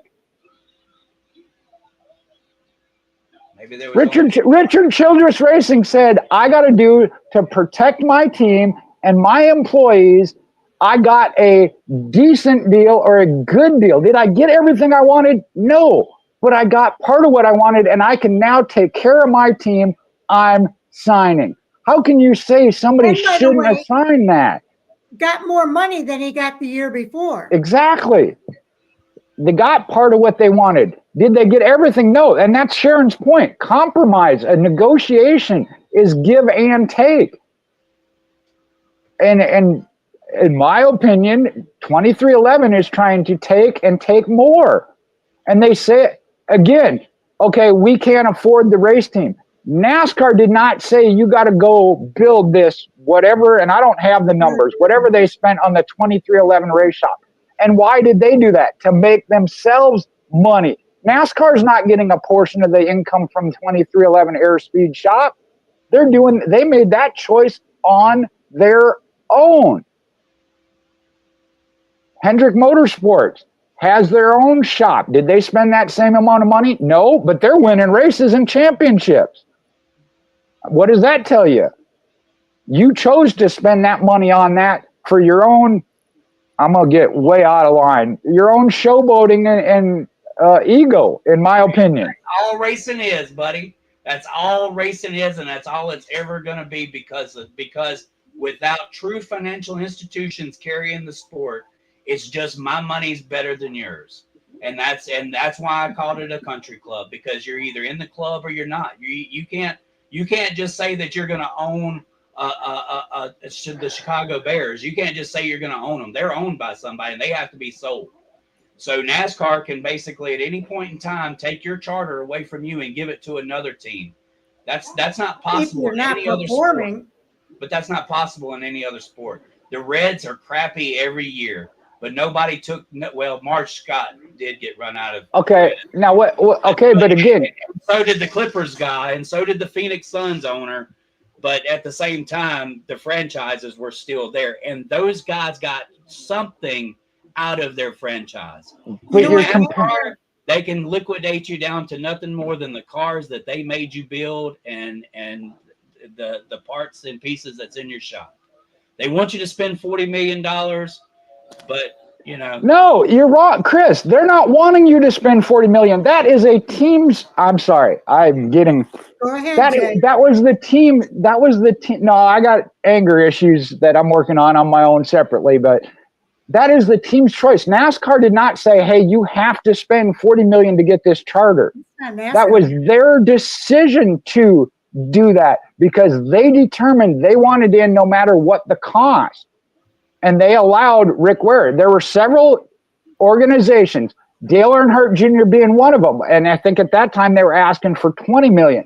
Jr. said, I am not buying it at that. Rick Ware said, okay, I'm not going to sell it because I think I can wait it out and get more. And he did. Good on him. To me, and I say this from one aspect, Spire Motorsports caused this by shelling out the $40 million. If they'd have said, hey, Rick Ware, I'm not going to give you more than 10, 15 million, I'm not going to go up to 40, we wouldn't be in this situation. NASCAR had nothing to do with setting those prices. The teams Also, and the owners did that themselves. More teams should do what Dale Earnhardt Jr. is doing and saying, if that's going to be the price, I'm out. I'm not going to buy. Same thing in real estate. A lot of these real estate things, my daughter just got caught up in this. She's in the market to buy a house. She put in a bid. The real estate guy came back and said, there's other bids. You're going to have to bid higher. She came back and said, no, I'm not going to bid higher. This is my bid. If that's not suitable, then, take me out of it. You know what he did? He came back and he said, well, they're willing to negotiate with you. There were no other bids. He just used that as a technique to get more out of her. There were no other bids. So she said, let me think about it. So we'll see what happens there. But that's what happens in some of these things. If you say no, then those prices wouldn't go as high as they went. And that's what Dale Earnhardt Jr. did. He did the right thing. He said, no, I'm not going to pay that amount. These guys pick a price and they're making these prices go out of reason. And that's my core point there. That. We agree on everything except for the lifetime bid for the charter. That's the only thing we disagree on. And that's funny because that's exactly what NASCAR and 2311 are disagreeing on. It is. So we wasted an hour arguing the same points. As a matter of fact, they should probably take this and play it in the courts because we both have strong opinions and they're both, y'all are NASCAR and I'm 2311. So y'all are on the side of NASCAR. I'm on the side of 2311. Do you agree that this sport's going to change over the years? Of course. And we need billionaires to invest into this sport to make it even better. But do we have billionaires that are investing now? No, I don't think so. After this, you won't. Are they still surviving? You've had some very important people try NASCAR. The guy that owned the medallions up in New York for the taxi cab service that bought into Richard Petty Motorsports, he was a very wealthy man. My question. What was that? I said, do we have teams that are not billionaire teams that are surviving today? The answer is yes. I don't know. You said there's only two billionaires, Penske and Jordan. No. I'm comparing the richest people in NASCAR versus everybody else. Roger Penske and Hendrick are the two richest owners in NASCAR outside of 2311. I don't know where Joe gives racing from. I bet you Joe's up there pretty high as well. Joe's, but Joe didn't make that coaching football.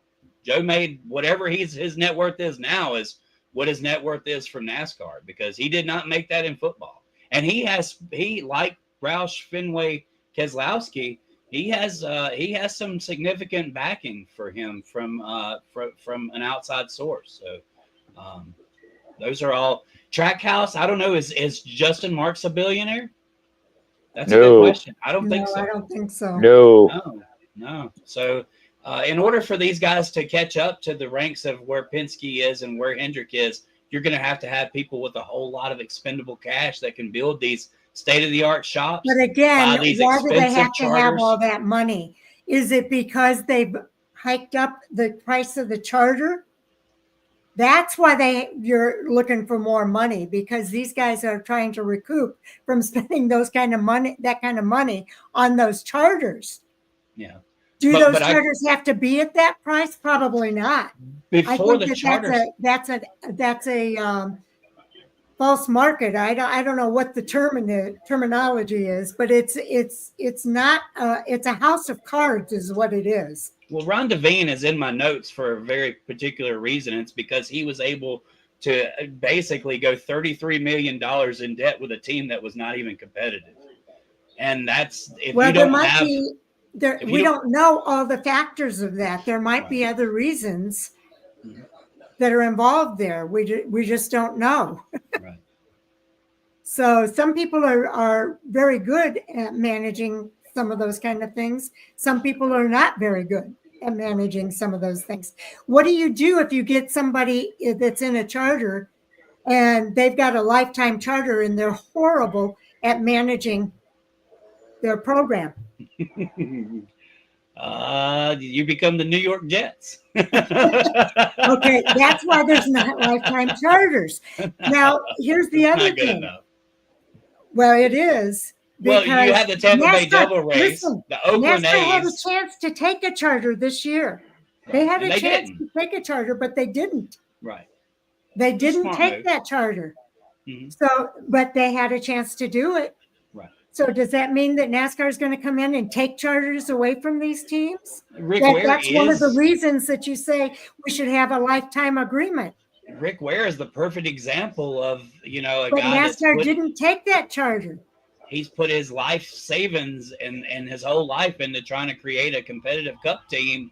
And 10 years later, he's had more successful IndyCar team, all these other endeavors he's been pretty successful at. But the one thing he can't be successful at is NASCAR. And that's NASCAR because of the didn't take his monopoly charter, at the top did of the they? board. Well, it's a NASCAR monopoly. did not take their charter. So what makes you think they would take that charter away from Michael Jordan? Oh, they will. Michael Jordan if the chose injunction- to take the charter away and then begged for it afterwards. Right. And for a third one because he wanted a third team. Well, You see what I'm saying? You got to pay to play, baby. You got to pay to play. You see It's what a I'm gamble. saying? He's a gambling guy, and he may lose us. I'm just trying to make some Probably going to points here. lose. But when he loses, the sport itself will suffer from it because people will be scared to invest their money into an unsustainable product. Okay. Well, we'll see what happens. NASCAR has survived a lot of things, and I've got a feeling they're going to survive Michael Jordan. Just think about Robert Yates racing. Huh? That Robert Yates racing is probably the saddest story in all of NASCAR because they were on top of the hill, and then one day they were gone. I think DEI ranks up there too, but there again, that had to do with the ownership. I'm going to keep my mouth. Hey, I love it, man. I love a good debate. I don't get mad, You know what? and I And definitely that's why don't there take it can't be a personal. lifetime charter. No. People do not agree with me all the time. I am. That would not be a personal attack on you, Chris. That would be No, a it's personal not on attack you. on the owner of DEI, and I don't want to do that.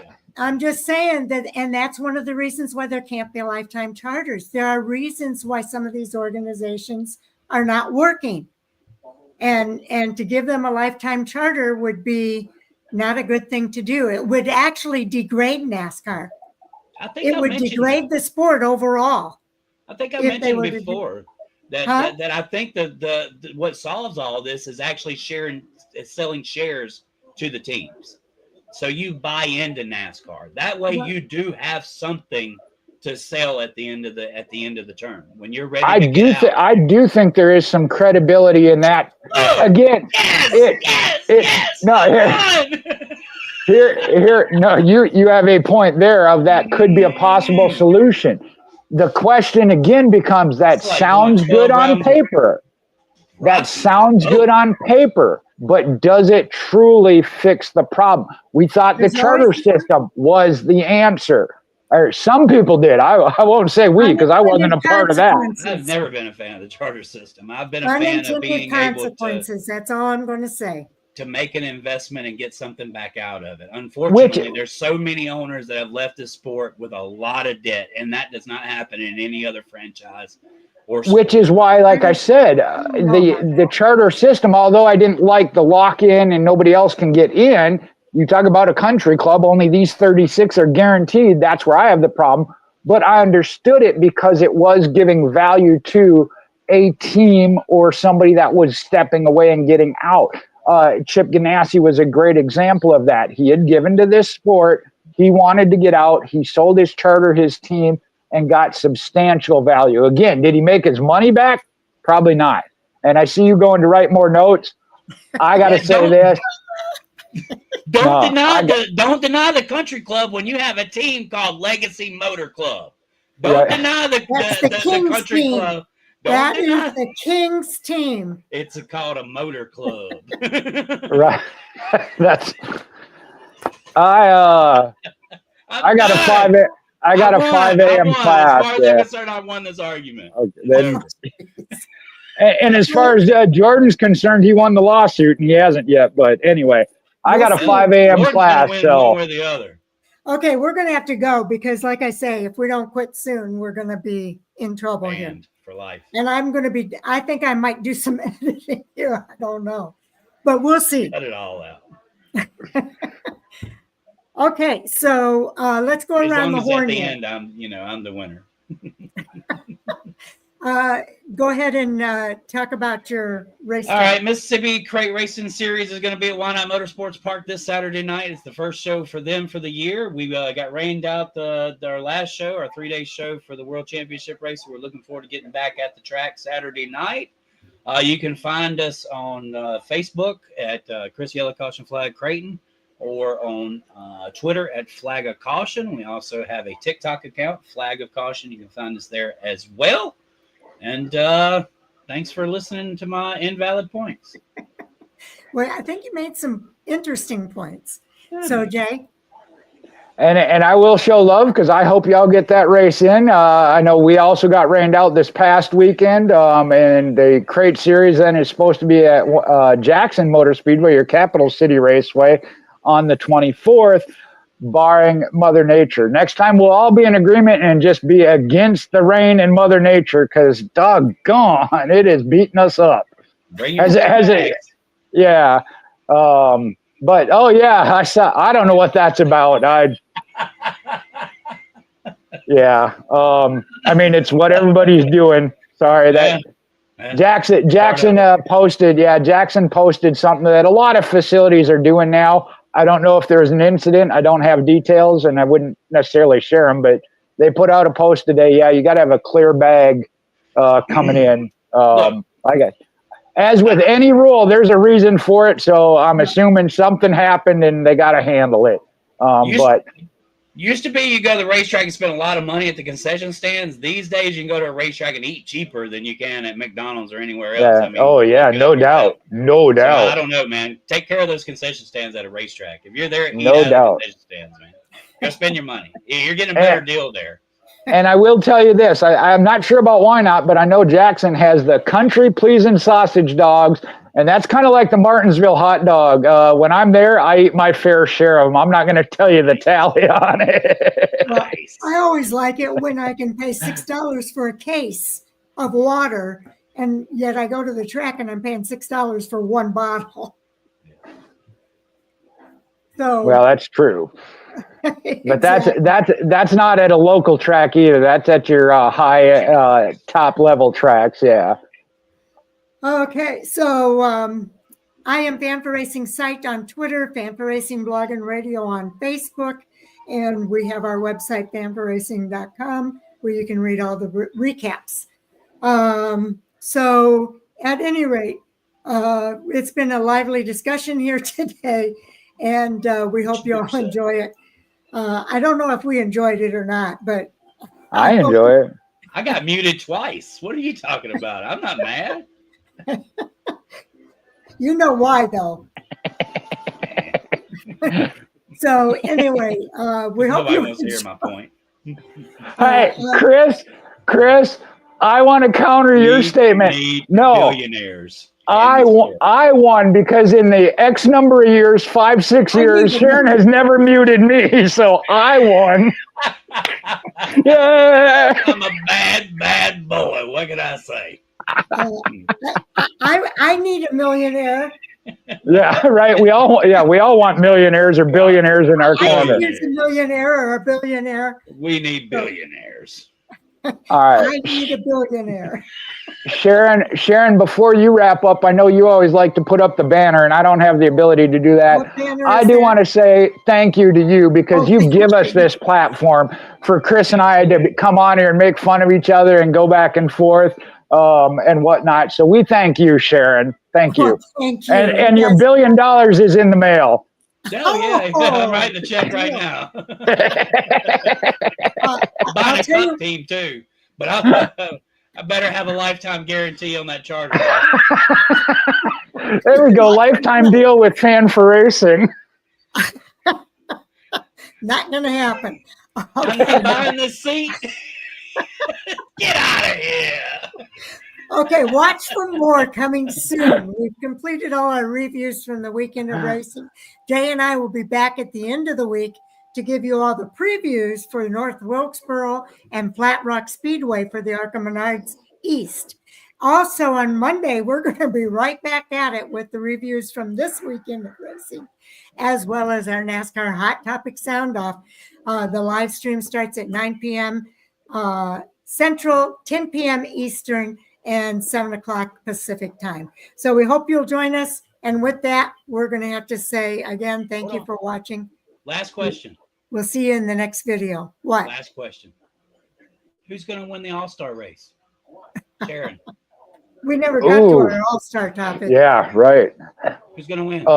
Win it? Kyle Larson. I knew you were I'll take him before. Man, yeah. Wow. It's not even low-hanging fruit. It's on the ground. I mean, you don't even have to reach for it. It's right there.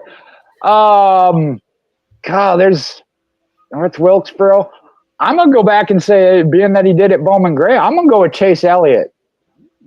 Ooh. I'll go with Christopher Bell. Bell. Yeah, Bell's another solid one. I would have taken Larson, but she already did. So. Right, yeah. Well, that's why I stayed in the Hendrick camp. Yeah, right. So we can all agree on something. Have a good night. Okay, have a good night, everybody. We'll see you in the next video.